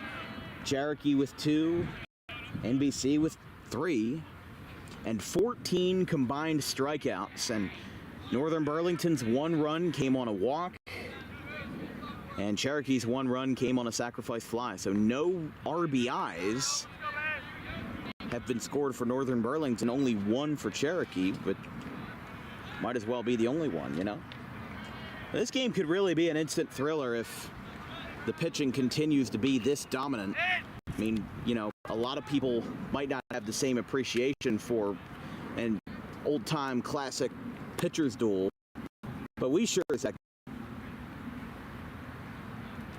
With Birdie on deck, who has struck out twice so far tonight.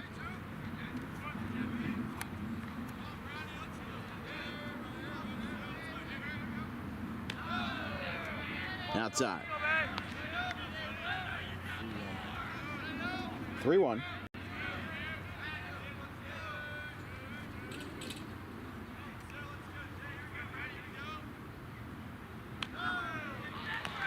That one is outside, and a walk is issued to Brown. Gene Darling getting up toward.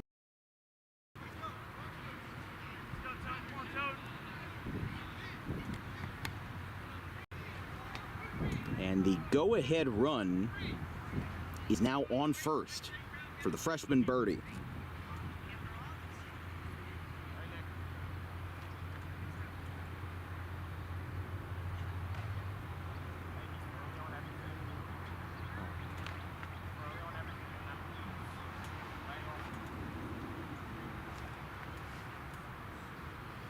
So mound visit here as the coach comes out.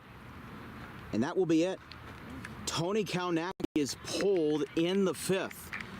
4 1/3 innings for him, and he has been locked in. 7 strikeouts, only 2 hits allowed, a handful of walks, but he has held Cherokee to just that 1 run. But that bases loaded walk, or excuse me, that those walks to load the bases in the 4th were really what turned this game on its head. And the sac fly by Jordan Henriquez tied us up. And we've now got a conversation between one of the pitching coaches and Northern Burlington. But it looks like a new pitcher will grab the hill. Now pitching for the Greyhounds, if we can pull up our roster real quick. I have way too many tabs open on my iPhone. It is going to be number 8, Nick Dromboski, as now it looks like Kaunaki will take over in center field in a 1-for-1 swap. And Northern Burlington stays with the tradition and brings on a second lefty here in the 5th. And we will be 1-1.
even though it's a small sample size, Dombrowski is coming on here in one of the biggest spots of the season for him.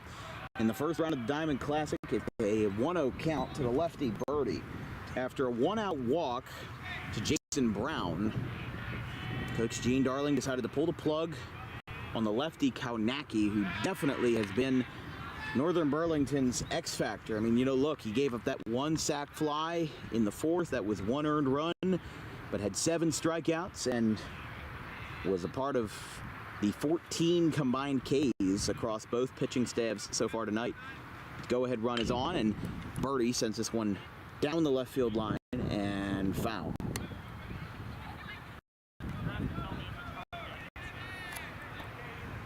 One, two. Obviously, with the sun being out, could make a tough situation for some of these batters being able to see. That one's outside. I mean, even Benedetti said it himself. I mean, you look straight up, you got to squint even with your sunglasses on. You know, it's hard to see. That sun is just so bright with the clouds, and the combination just kind of makes a perfect storm for that. Chiesa on deck for Cherokee. If he gets on, he'd have 2 runners to work with as they try to get this go-ahead run home in the bottom of the 5th. Strike called in the outside corner. So a 1-for-1 swap for NBC. They moved Dombrowski from center field to the mound and moved Kaunaki from the mound to center field. That's usually a Group 1 move right there, not a Group 4 move, but Dombrowski with a career 3.56 ERA as the throw down to first fails. Is scoreless in an inning and a third this year, but that's one sample size in one game where he threw 33 pitches. In his career, 19 2/3 innings, 10 earned runs, 13 walks, 26 strikeouts, and a 3.82 ERA as a sophomore, his first varsity season. But now he's in his second appearance. He threw an inning and a third of scoreless baseball in a 5-2 loss to Bordentown earlier this month. And now he's in it versus a much more powerful opponent in Cherokee. He throws back to first, not in time. He didn't even move his foot. He threw it flat-footed. And while that's clever, you've got to know what you're doing. That could very well be dangerous and could lead to a throw going awry. Here's the pitch. He looks back at first again. This one's hit well out towards right center field. Going back, it's in the park. He's got it. And that will hold Brown at first for a huge out for Dombrowski and for his former pitcher, Kaunaki. I mean, the wind has really been all over the place. It hasn't been strong at any point, but it's been blowing to the side. It's been blowing out. It feels like it's blowing out right now, but it's been blowing in a little bit as well. So you kind of have best of both worlds and worst of both worlds all at the same time. The single conglomerate where, you know, the wind is never really in your favor, no matter who you ask. Here comes the throw down. That ball takes a weird hop and it goes to short, but he goes down. The throw is going to beat him, and he is safe. Throw got dropped, and Cherokee just their way into 2 bases. And the go-ahead run is now 90 feet away. I'm sorry, but that was luck. The ball took a bad bounce. The Cherokee runner, Brown, should not have gone. And the ball didn't even go fully into center field. It went very shallow. It stopped its path. Shortstop picked it up, and the throw just kind of stuck into the ground. 9 times out of 10, that runner's out at third. And we're headed to the 6th inning. But alas, hindsight is 20/20. So after birdies fly out to center, Chiesa still batting here. But now with his go-ahead companion at third, 90 feet away. Fouls this one back. That one's headed towards Lenape. No balls, 2 strikes. Cherokee and Northern Burlington tied up at 1 in an unlikely thriller here in the Thank You Classic. Here's the pitch. Outside, now they're going to throw back behind the runner, but he wasn't covering the bag. Wow, talk about a knee-jerk reaction. He threw it down the third, but the third baseman wasn't covering third base. He was at his normal position. I don't think he was expecting that. I mean, good thing Marchetti held on to it and had cat-like reflexes, but that's dangerous. Again, that's one of those situations where just you throw down the third, but the guy wasn't even covering the bag. So Northern Burlington has been making a lot of mistakes in this inning, and for them, somehow it hasn't come back to bite them yet. Petrignani having a quick discussion here with Chiesa.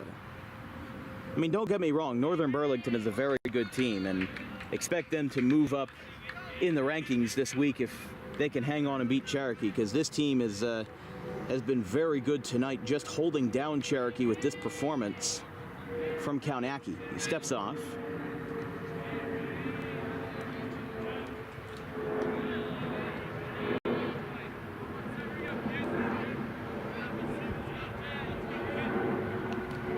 Outside. 2 balls, 2 strikes.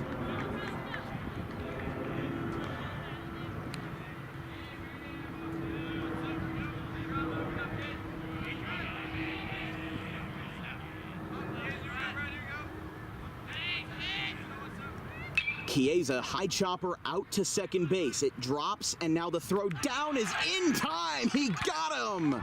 Chiesa.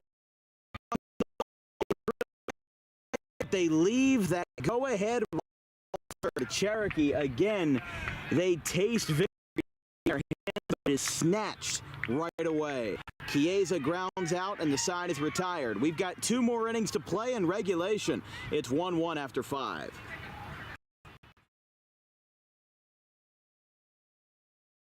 Tommy D's Home Design Center has opened a second location on Creek Road in Belmar, operating in Philadelphia for over 25 years and now expanding into South Jersey. Tommy D's is the place to go for kitchen cabinets, countertops, and cabinet accessories, heavily discounted compared to big box retailers. Stop in, take a seat, and watch as our experienced kitchen cabinets that fit all budgets. Call us today at 856-210-9504 or visit the new location in person on the corner of Creek Road and Harding Avenue in Belmar next to the 42 on-ramp.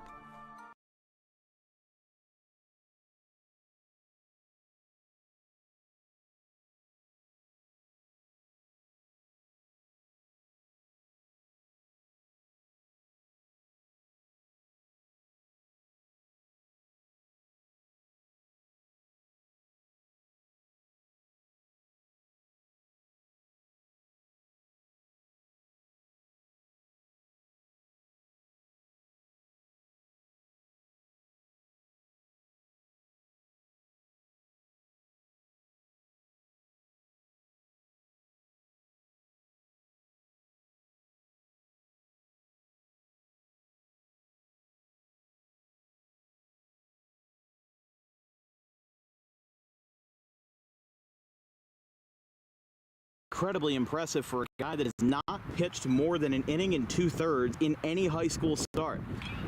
There's a foul ball ripped and away. 2. I mean, Drew Dreby was warming up in the pen, dipped away from there, and is probably getting ready to take out Parker. But I think with the way Petrignani is, and I think I know him at least well enough to say that, you know, he seems to wait until he knows his guy doesn't have it anymore. He doesn't pull the plug early. He waits, you know, for body language signals with his pitcher. But I don't think I've seen Petrignani or a pitching coach come out and talk to him yet. He's mostly kept it simple. No one's outside. He's kind of, you know, there's some coaches that are kind of non-interventionist, if you will, when it comes to pitching visits.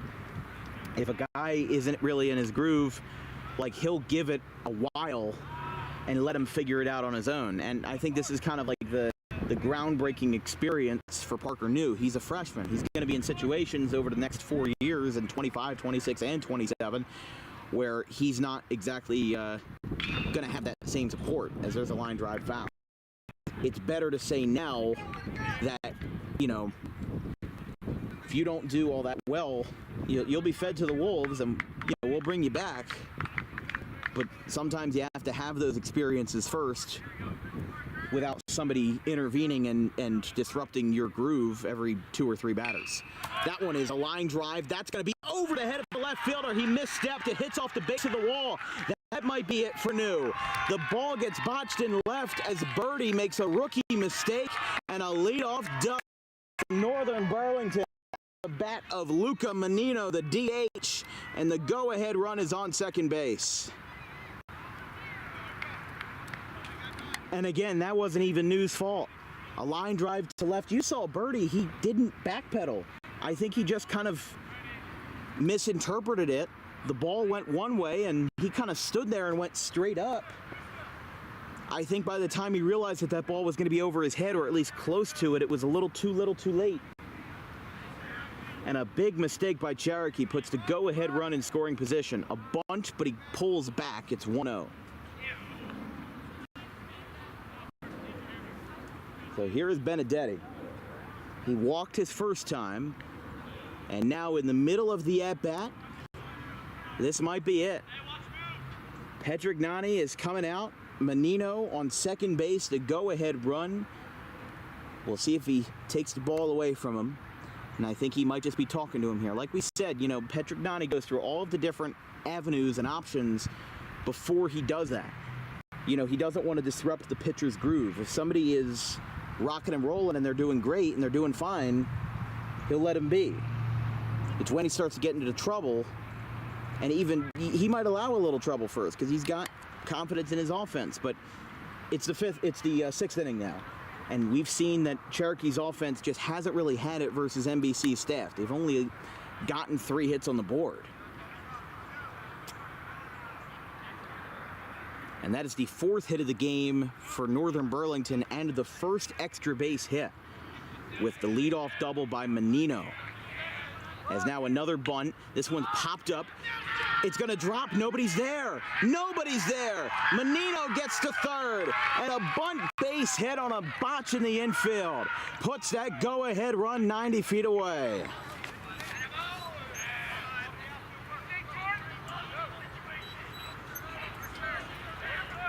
So he had trouble with it. At least 3 different guys had trouble with it. You got to imagine when Draby's going to be coming in here. Petrignani is on the top step. He's behind some of his coaches in the Cherokee dugout, waiting for his chance here. Versus Jordan Gilligo. That one's outside.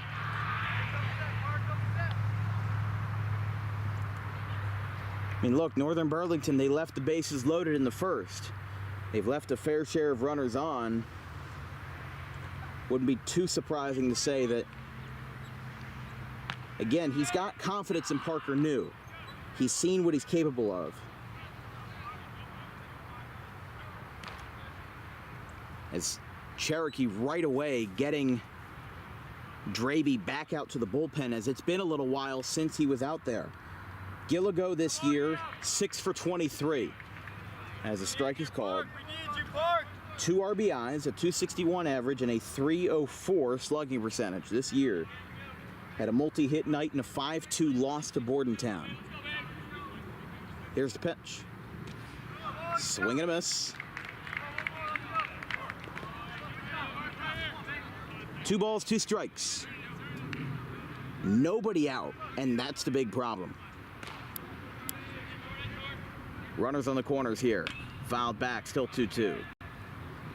On Saturday, we will travel to Blackwood for the last home series of the year.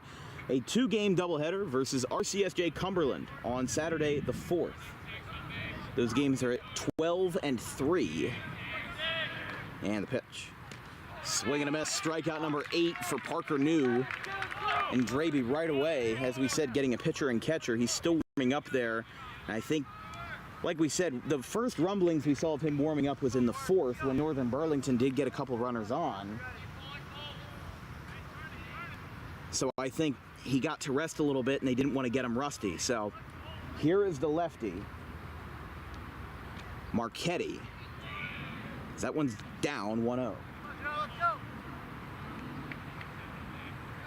Gilligo struck out for the second time tonight for the 8th strikeout for Parker New.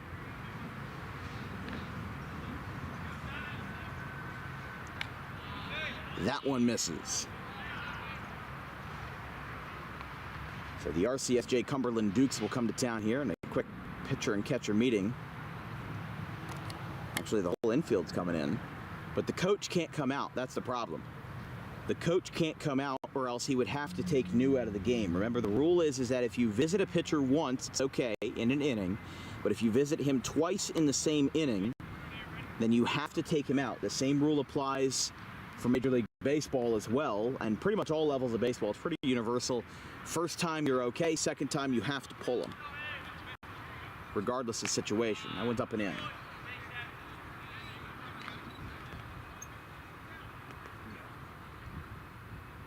Three balls, no strikes, and this is probably a good reason why they brought him out there. I mean, here we go.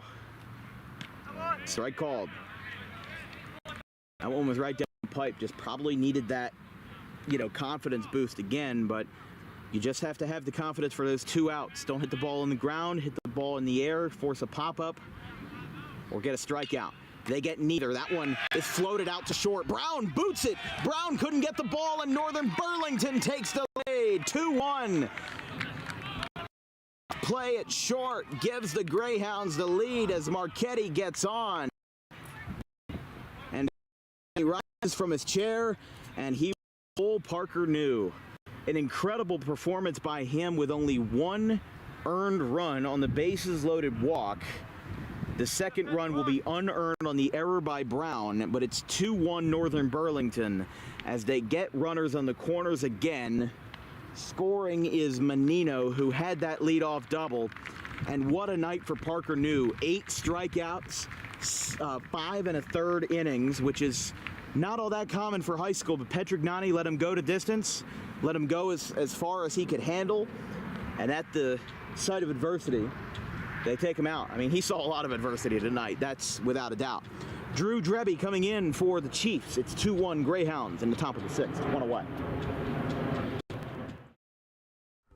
Garden State Pet Center is an independently owned full-service pet store. Our specialty is promoting companionship between people and animals by providing the healthiest product choices available, including all-natural foods, supplements that support and relieve health issues, and innovative products for pet parents. Our goal is to provide our customers with a relaxing environment, and while we're not striving to be the biggest store on the East Coast, we're striving to be the best. No other pet store will make you feel at home like we do. At Garden State Pet Center, we view pets as members. We don't believe in fast, high-pressure sales, but instead matching up the right pet with the right owners as you are making a lifelong commitment. Together with our team members, we would like your visit to our store to be both enjoyable and educational. Simply drop in and take a look around. View the birds, reptiles, small animals, toys, food, cages, and miscellaneous items. Learn of the services we have to offer and decide for yourself if this is the store you'd like to call your home away from home. Victor Santucci, owner of Garden State Pet Center. Visit us today at 226 South Whitehorse Pike in Audubon, New Jersey. We're open 7 days a week for all of your pets' needs.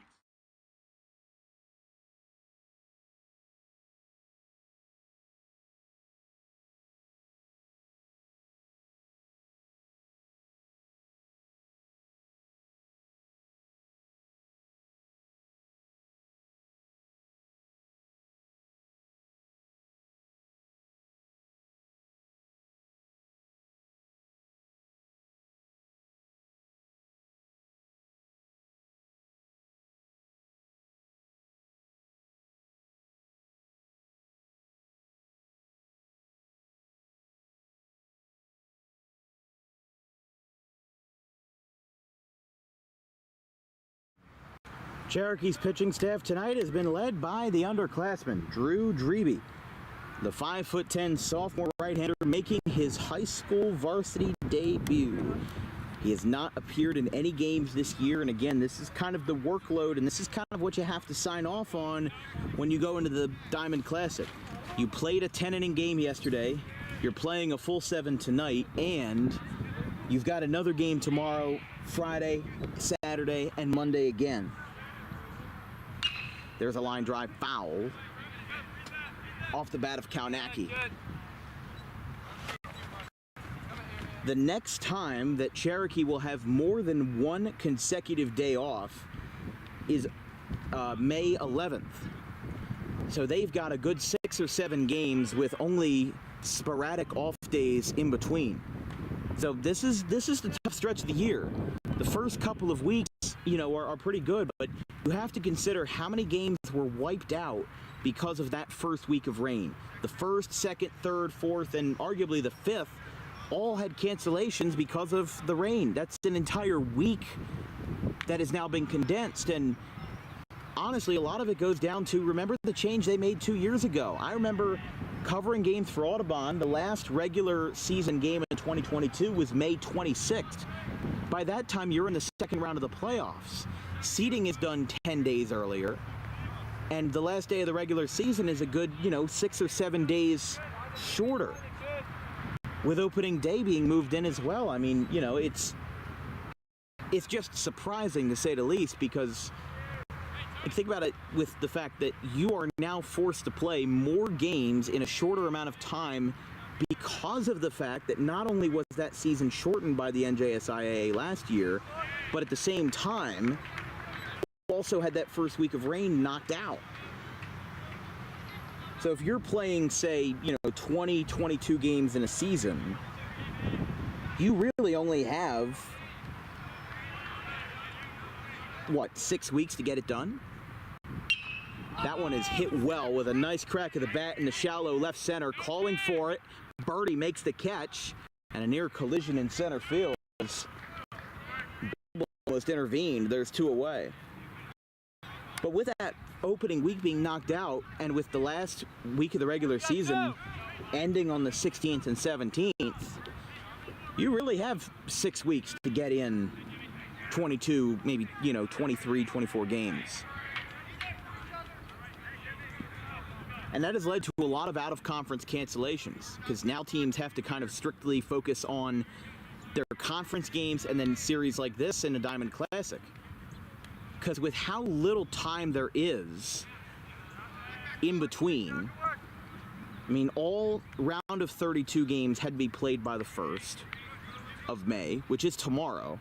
So teams really had like a 3-4 day window to play this game if they wanted to participate in the Diamond Classic. But the Diamond Classic isn't really, I would say yes by the letter of the law, it's optional, but a lot of people called Woodstown cowardly for backing out of the Diamond Classic. A lot of people gave them heat for it. I personally didn't, but at the same time, look, that's just the way it is. This is the stage of high school baseball where we're at, where a freshman has to start the first round of a tournament game and then be replaced by a sophomore, where the first 2 pitchers combined for a Group 4 school like Cherokee only have 3 1/3 combined innings because of scheduling complications, where teams have to cancel out of conference games, which would otherwise be great learning experiences for their teams, just to focus on conference games and tournament games. Because now, if you make it all the way to the Diamond Classic final, you have to play 5 extra games. And then the whole controversy of PowerPoints not counting for out of state teams. Cherry Hill West went to Myrtle Beach. They won like 4 out of 5 games, but it doesn't count for anything to incentivize in-state play. So a lot of the changes lately have made high school baseball a lot more of a rushed affair. I mean, yes, you can't control the weather, obviously. The first week of rain was just unfortunate timing. But it's obviously a red flag when games like this are, seeing a lot of people worn down because of the conditions and because of what these guys have to do. I mean, look, Cherokee played Bridgewater Raritan last night. Game went 10 innings at Trenton Thunder Stadium. And yes, that was a game that was scheduled. And Cherokee then, before then, played Holy Spirit on on Saturday in the Coaches versus Cancer special down in Linwood. So Cherokee's tired. They just went from Linwood to Trenton, back home, and then they play another game tomorrow at East Hampton, or Rancocas Valley is technically at East Hampton, NJ. It's just something to make you think. If you extended the season back a week, pushed the playoffs back a week, started the playoffs on, say, the 27th instead of the 22nd, it would definitely leave a lot more space for New Jersey teams to breathe and not be choked out. But he is choked out on a strikeout, and the side is retired. Northern Burlington, however, gets an RBI E6 to take them into the bottom of the sixth with a 2 out of the diamond.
Bottom of the sixth inning, and Northern Burlington leads Cherokee 2-1 after they got the first run since the first across for the Greyhounds, and what has definitely been a interesting game, to say the least.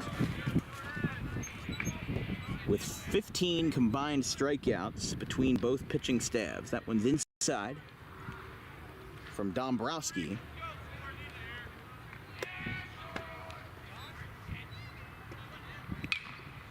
As that one is poked out towards third, picked up by Marchetti, and it's in time, 1 away.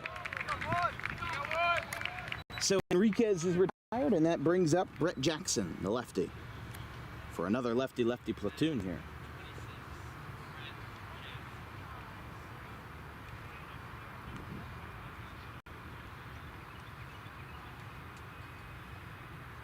Cherokee still only with 2 hits tonight. Both sporadic singles across the middle innings of the game, as that one's a strike.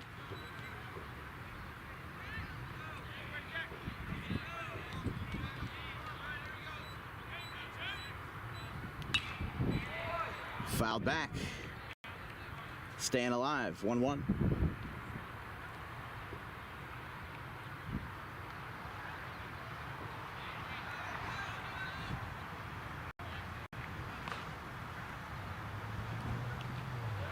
That one's down.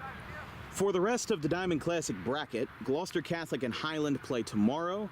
Cedar Creek and Bordentown's going on right now. That's a 17 versus 16 game. RV, the 9 seed, beat Pennsville, the 24 seed, 7-1. Eastern plays Camden Catholic tomorrow, and the first big upset was Mainland and Lenape. Lenape beat Mainland 6-2 down in Linwood as the 28 seed, advancing to the second round. That one is down.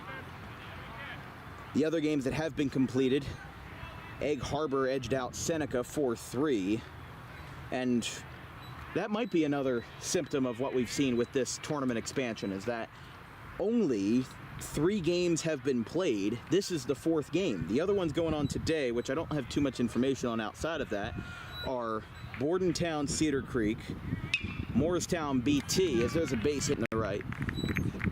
They almost went for a 9-3 put out there, but decided it wasn't worth it, and Jackson's got the 3rd hit of the night for Cherokee. And Jackson has 2 of them, so if Cherokee turns it around, out of pure plurality alone, might be the guy to watch out for player of the game. As the tying run is on here in the bottom of the 6th. Pinch running for him. Thought I saw a number 30 up there. But here is Della Vecchia. So Shawnee PVI going on right now. Holy Cross Prep, Cherry Hill West. And then Hamilton Haddon Heights. That game in Hamilton.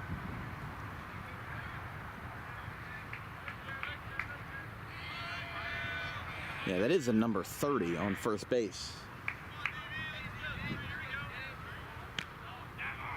Ryan Brucalieri is on, as that's a called strike. 0-1 to Della Vecchia. So Jackson has 2 out of Cherokee's 3 hits tonight.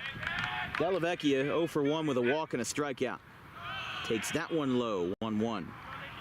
This broadcast is brought to you by Vincent's Lawn Care. Spring has sprung, so get your lawn in order with Vincent's excellent service. Book weekly, bi-weekly, or anytime by calling 609-413-0403.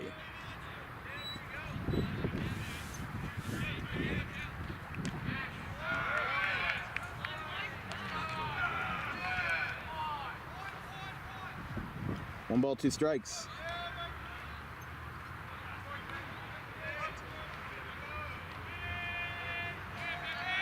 A throw back to first, not in time.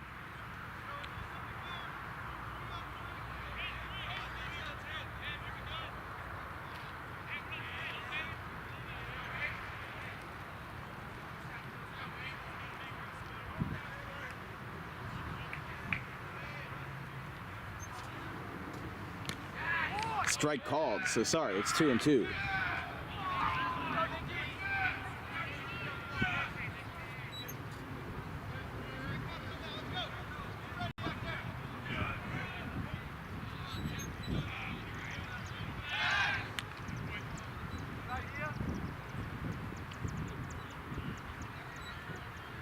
Throw back to first, not in time.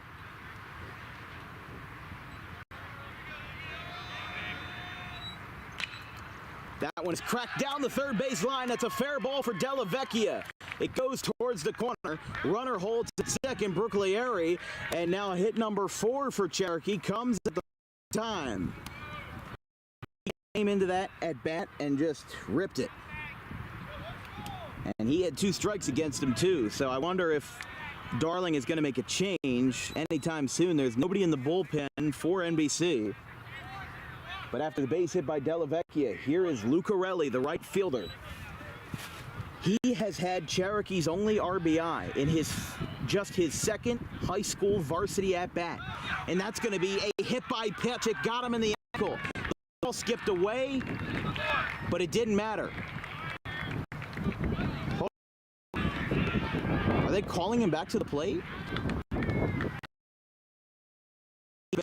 He's having a discussion with the home plate umpire. And now we got to figure out what's going on here. Mark Petrignani talking to his next hitter.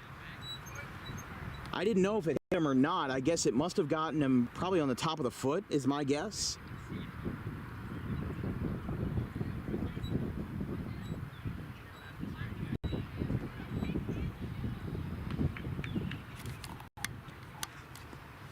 The home plate umpire now talking to the Northern Burlington coaches, and Mark Petrignani is also out there. So both head coaches are talking it over here.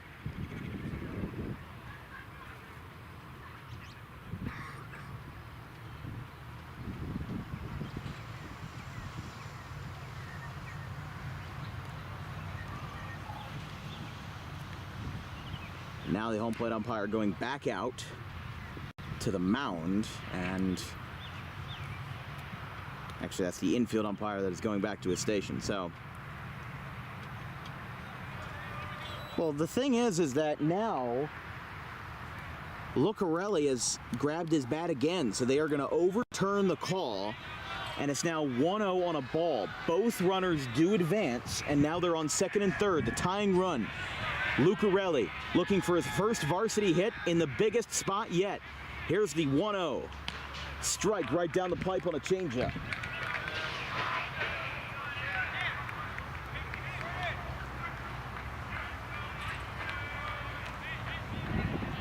One ball, one strike to Lucarelli, who had a sac fly in the fourth to tie this game up at 1 apiece. Sends it foul, and it's 1-2. I mean, talk about, I'm not calling him a zero, but you've heard the zero to hero story so many times. He's a rookie who struck out in his first high school at-bat. Got a sac fly in at-bat number 2. And swings and misses in at-bat number 3. 2 down.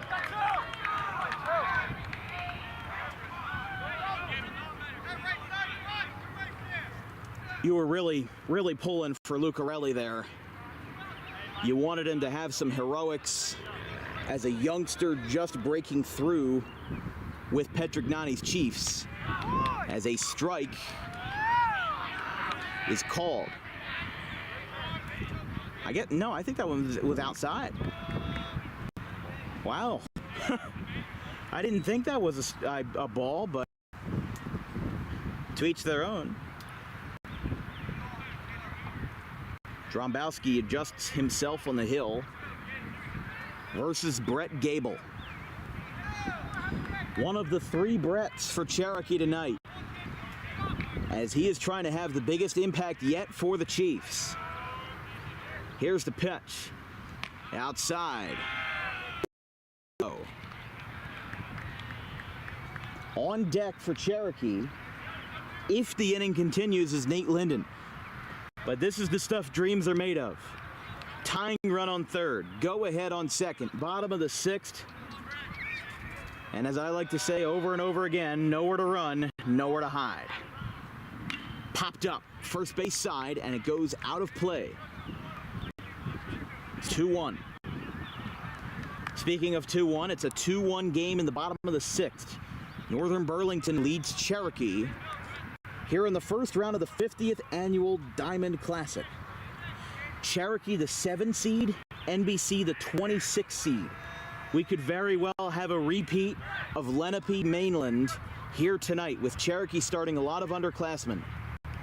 Popped up. This one is fair. Into shallow right field. He calls for it, and he makes the catch. Side retired. Mundane to the eye, but incredible to the mind. Benedetti brings it down and go to the top of the 7th. Cherokee down to their final stand. They run 90 feet away. It's 6.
We go to the top of the order in the top of the 7th. Probably the most crucial moment we've seen tonight, but both teams have only sent out 2 pitchers on each side. Kaunacki for Northern Burlington, and then Drombowski. And now Drew Dreby, again making his high school debut at a big strikeout to end the 6th. And now in the 7th, we start again. Gets a piece of this one and sends it the other way, foul.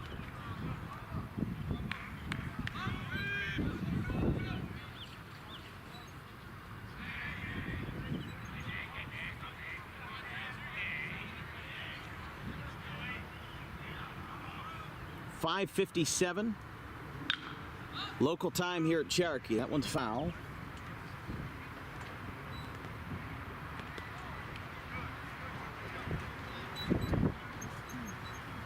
One ball, 2 strikes.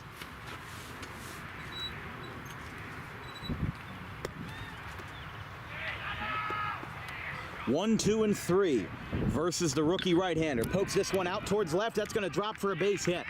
Drops in front of the freshman Birdie. Base hit for the pitcher, Drombowski, or Dombrowski, excuse me. At the top of the order. Put Northern Burlington in business here in the 7th.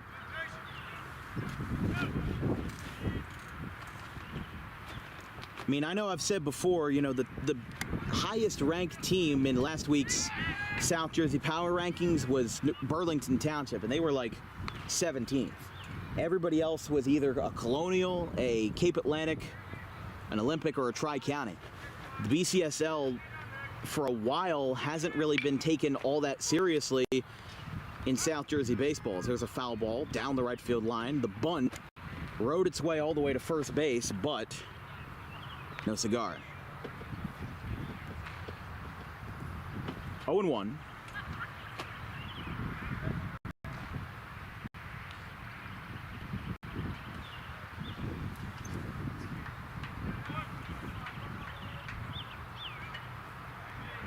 Another throwback to first, not in time. If Northern Burlington wins, A, they would improve to 7-3, and B, they would put Greyhound baseball on the map after going 11-7 last year, a relatively mundane record for BCSL standards. But they have been red hot. I mean, you know, it's not something that everybody says, but it's not a secret. You know, you've got like your Cinnamitson, your Delran, your Burlington Township, but there's a lot of schools that aren't exactly baseball powerhouses in the BCSL. All of the big the big Burlington County schools that actually make a difference in Burlco are in the Olympic, as a 1-3, or a 3-1 rather, ground out gets the first.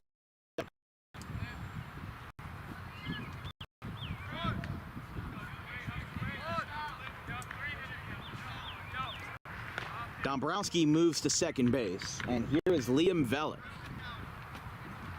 He is 2 for 2. A single, or I'm sorry, 1 for 2. A single, fly out, and a walk. So he's reached base twice.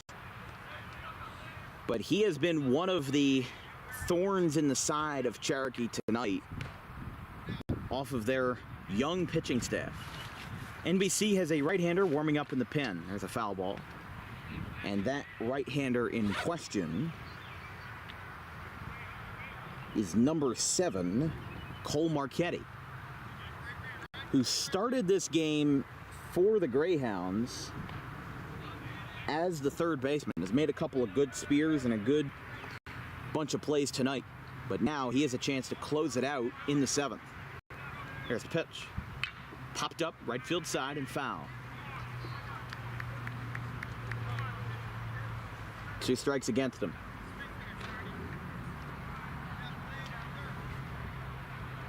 One out, runner on second base. We started off the 7th with a base hit by Dom. He advanced to second. Now Vellick, who was voted one of South Jersey's top 20 catchers, is up. Here's the pitch. Swing and a miss. make that 16 combined strikeouts between the pitching staffs tonight. And there is 2 away. So Vellet now 2 for 3. And here has been the man who turned this game upside down for Northern Burlington, Luca Menino. The DH doubled, started up a rally, and came around to score the go-ahead run. So he started the offense, and he got the offensive production through and through. He lined one to left that was misjudged by the left fielder, Birdie, went over his head, and he got to second base, would later come around to score on the E6. Now he's going to have another one in the right center field. That's going to drop. Coming around third. The throw is going to roll over the pitcher's mound. That's not going to be in time. Throw down to second, not in time. And that throw is held on to. 3-1. He did the job again. He delivered in the biggest hour. And Luca Menino with 2 extra base hits in 2 of the biggest moments for Northern Burlington tonight as Marchetti comes in, or he was going to come in from the bullpen. I think he's just going to throw a couple more here. But there's 2 out, so if Northern Burlington can string a couple hits together, which they will, that's a base hit in the left. Here comes Menino around third, but he falls down. He gets back up. He must have gotten sniped at the ankles, and a base hit now off the bat of Benedetti, the right fielder, put Cherokee in trouble. They are the 7 seed, and this might be the second team in as many days as a top 8 seed of the Diamond Classic to run into big trouble.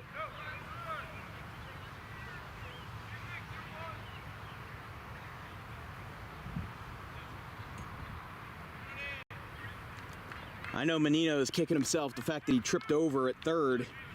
He just kind of fell down and flopped. I guess might have tripped up between the grass, might have had his shoelaces come undone. There's a million different ways that you can describe it, but man, different sport, but this feels exactly like Bordentown Cherokee in the Burlington County tournament for basketball. This is exactly what it feels like. Cherokee was the heavy favorites. They looked like they were going to go in, they were going to take care of business, and then at the first sight of trouble, you realize something was wrong, and then it just carries over. Runner goes, he's got a half swing, and he makes contact. It goes foul. I don't even think he was looking at the ball. He just kind of ducked back. He swung halfway and dropped it back.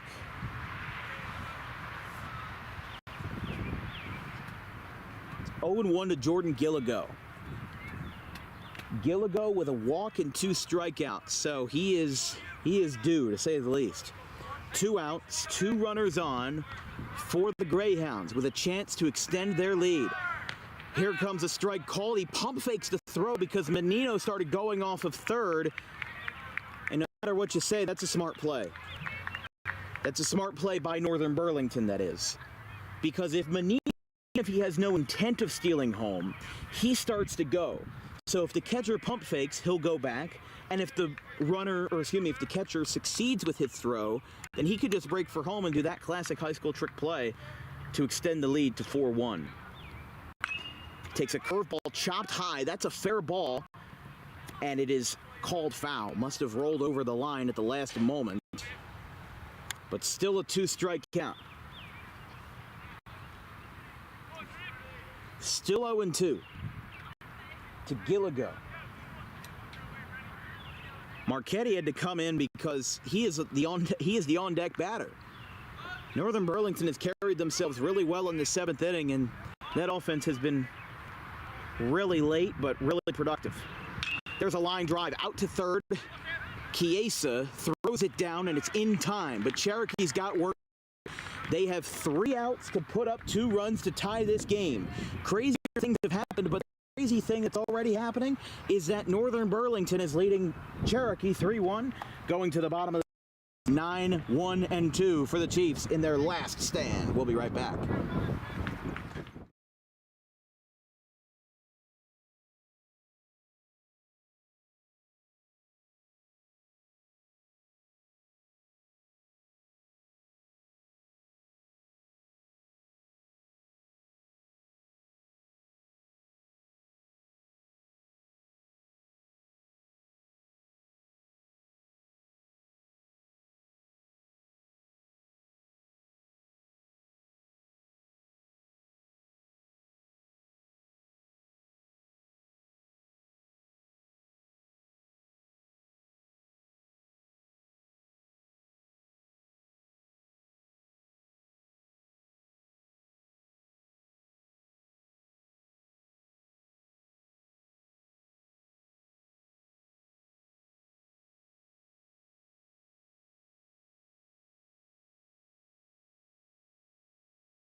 A strike is called to kick off the festivities in the bottom of the 7th inning, as Nate Linden is the first man and grounds this one foul.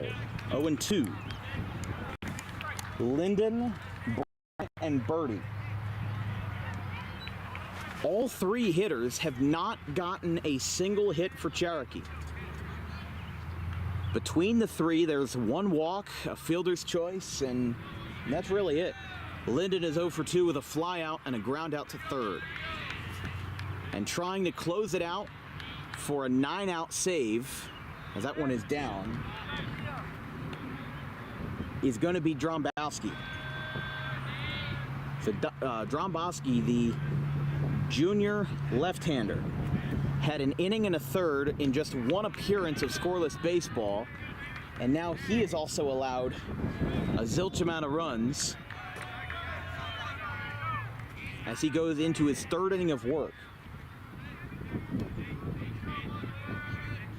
It was 1-1 until the 6th, when Luca Menino hit a double, and that was followed up by an RBI E6. I know that's kind of contradictory, but an E6 that scored the go-ahead run 2-1, and then Menino contributed again with an RBI double of his own to put this game into a 2-run category, as that one's foul by Linden. But we were talking about how Cherokee, this on paper looks like a monumental upset. I think if Cherokee was full strength and wasn't just coming off of a 10-inning game with a freshman on the hill and a sophomore after him making his varsity debut, it could be a lot more colossal. Here's a ground ball out to second base. Throw to first is in time, and there's one away. Northern Burlington that they might have a second-round date in the Diamond is becoming a reality.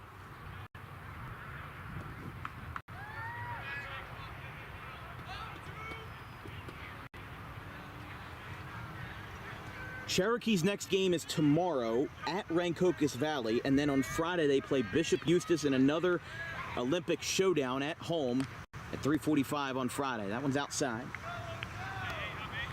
1-0 to Brown. He's 0 for 2. He has a fielder's choice, a ground out, and a walk to his credit tonight. 1-0 from Drombowski. There's a strike right down the pipe from the lefty's fastball. Northern Burlington would improve to 7-3.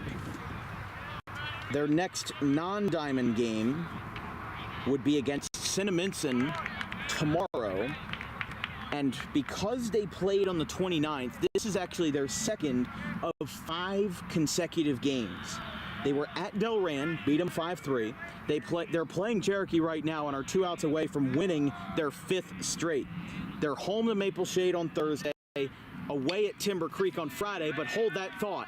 That's going to be a base hit to right field. The ball skips away, but he hangs onto it with a nice backhanded play, and he's able to hang onto it, as that will be a 1-out single for Brown. And now the tying run is back up for Cooper Birdie, the freshman.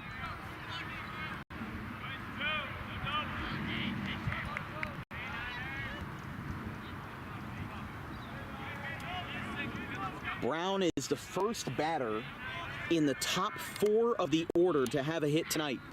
And now here's a high chopper. This could be 2. No, they're just going to go for the easy out, and they got him.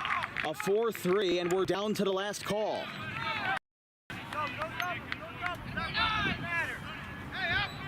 And now here is Chiesa, probably the biggest threat that Cherokee has to offer. But as we said, the next 3 games for Northern Burlington all in a row on Wednesday, Thursday, Friday, away at Cinnaminson, home to Maple Shade, and away at Timber Creek versus the Chargers, with a home game versus Burlington Township on the 6th. That one is high and away. This broadcast is brought to you by Harper Driving School. Ask today why 95% of students have a first-time success rate on their road test, because it's Harper. Visit today with an appointment at Suite 4 of the Total Turf Experience in Pittman, next to Lambs Road. If Chiesa gets on base, Henriquez would be next, but Chiesa has not had the most fortunate of nights. He's 0 for 3, 2 strikeouts, and a ground out. There's a line drive in the left. That is going to be caught. He got it. He got it. And Northern Burlington has done it. Cherokee stunned at home. And the number Greyhounds advance to live another day. An excellent play in left by Jordan Gilligo. And the Diamond Classic run ends up grinded.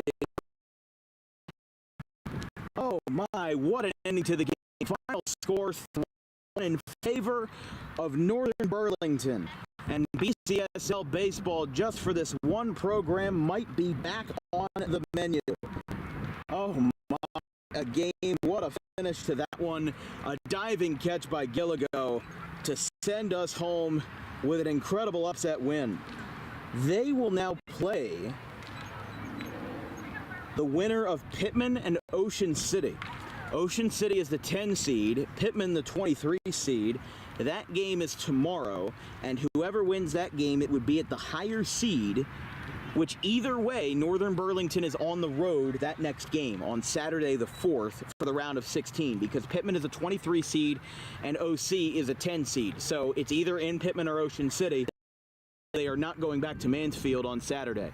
But Northern Burlington now with 5 straight wins. They started off the year a little rocky, and now they have turned those rocks into diamonds. Your player of the game, presented by Harper Driving School, is going to be Luca Menino, the DH who had 2 doubles, including the go-ahead RBI, the rally starter in the 6th and the insurance RBI in the 7th to give Northern Burlington that win that they absolutely needed. Cherokee still, not a reason to hold your heads too low. Again, you're playing a very stacked schedule, and you're playing a lot of workloads. You've got an off day Thursday, but you've still got to play Rancocas Valley tomorrow, and you've now played 17 innings in 2 days. That's not an easy feat for a high school team. Any major league team could do it, but not every high school team is up for that task. As we said, NBC improves to 7-3. Cherokee falls to 8-5. They play Rancocas Valley on the road tomorrow at 3:45. Northern Burlington is away at Cinnaminson tomorrow at 4 o'clock. That's all for us tonight. Our next broadcast is Thursday, May 2nd, between the Egg Harbor Eagles and the Absegami Braves in Cape Atlantic League action at 4 o'clock from Galloway. From everybody here at DWB, our social media coordinators Brandon DeKagerland and Keely Curran, our graphics crew Gavin Van Rel, Caleb Lane, and Liam Nolan, our wonderful producer Vincent Vogt, I'm Dan Wilkins. We will see you Thursday from the shore. It's 3-1 for a surefire upset win for Northern Burlington. Have a good one, folks.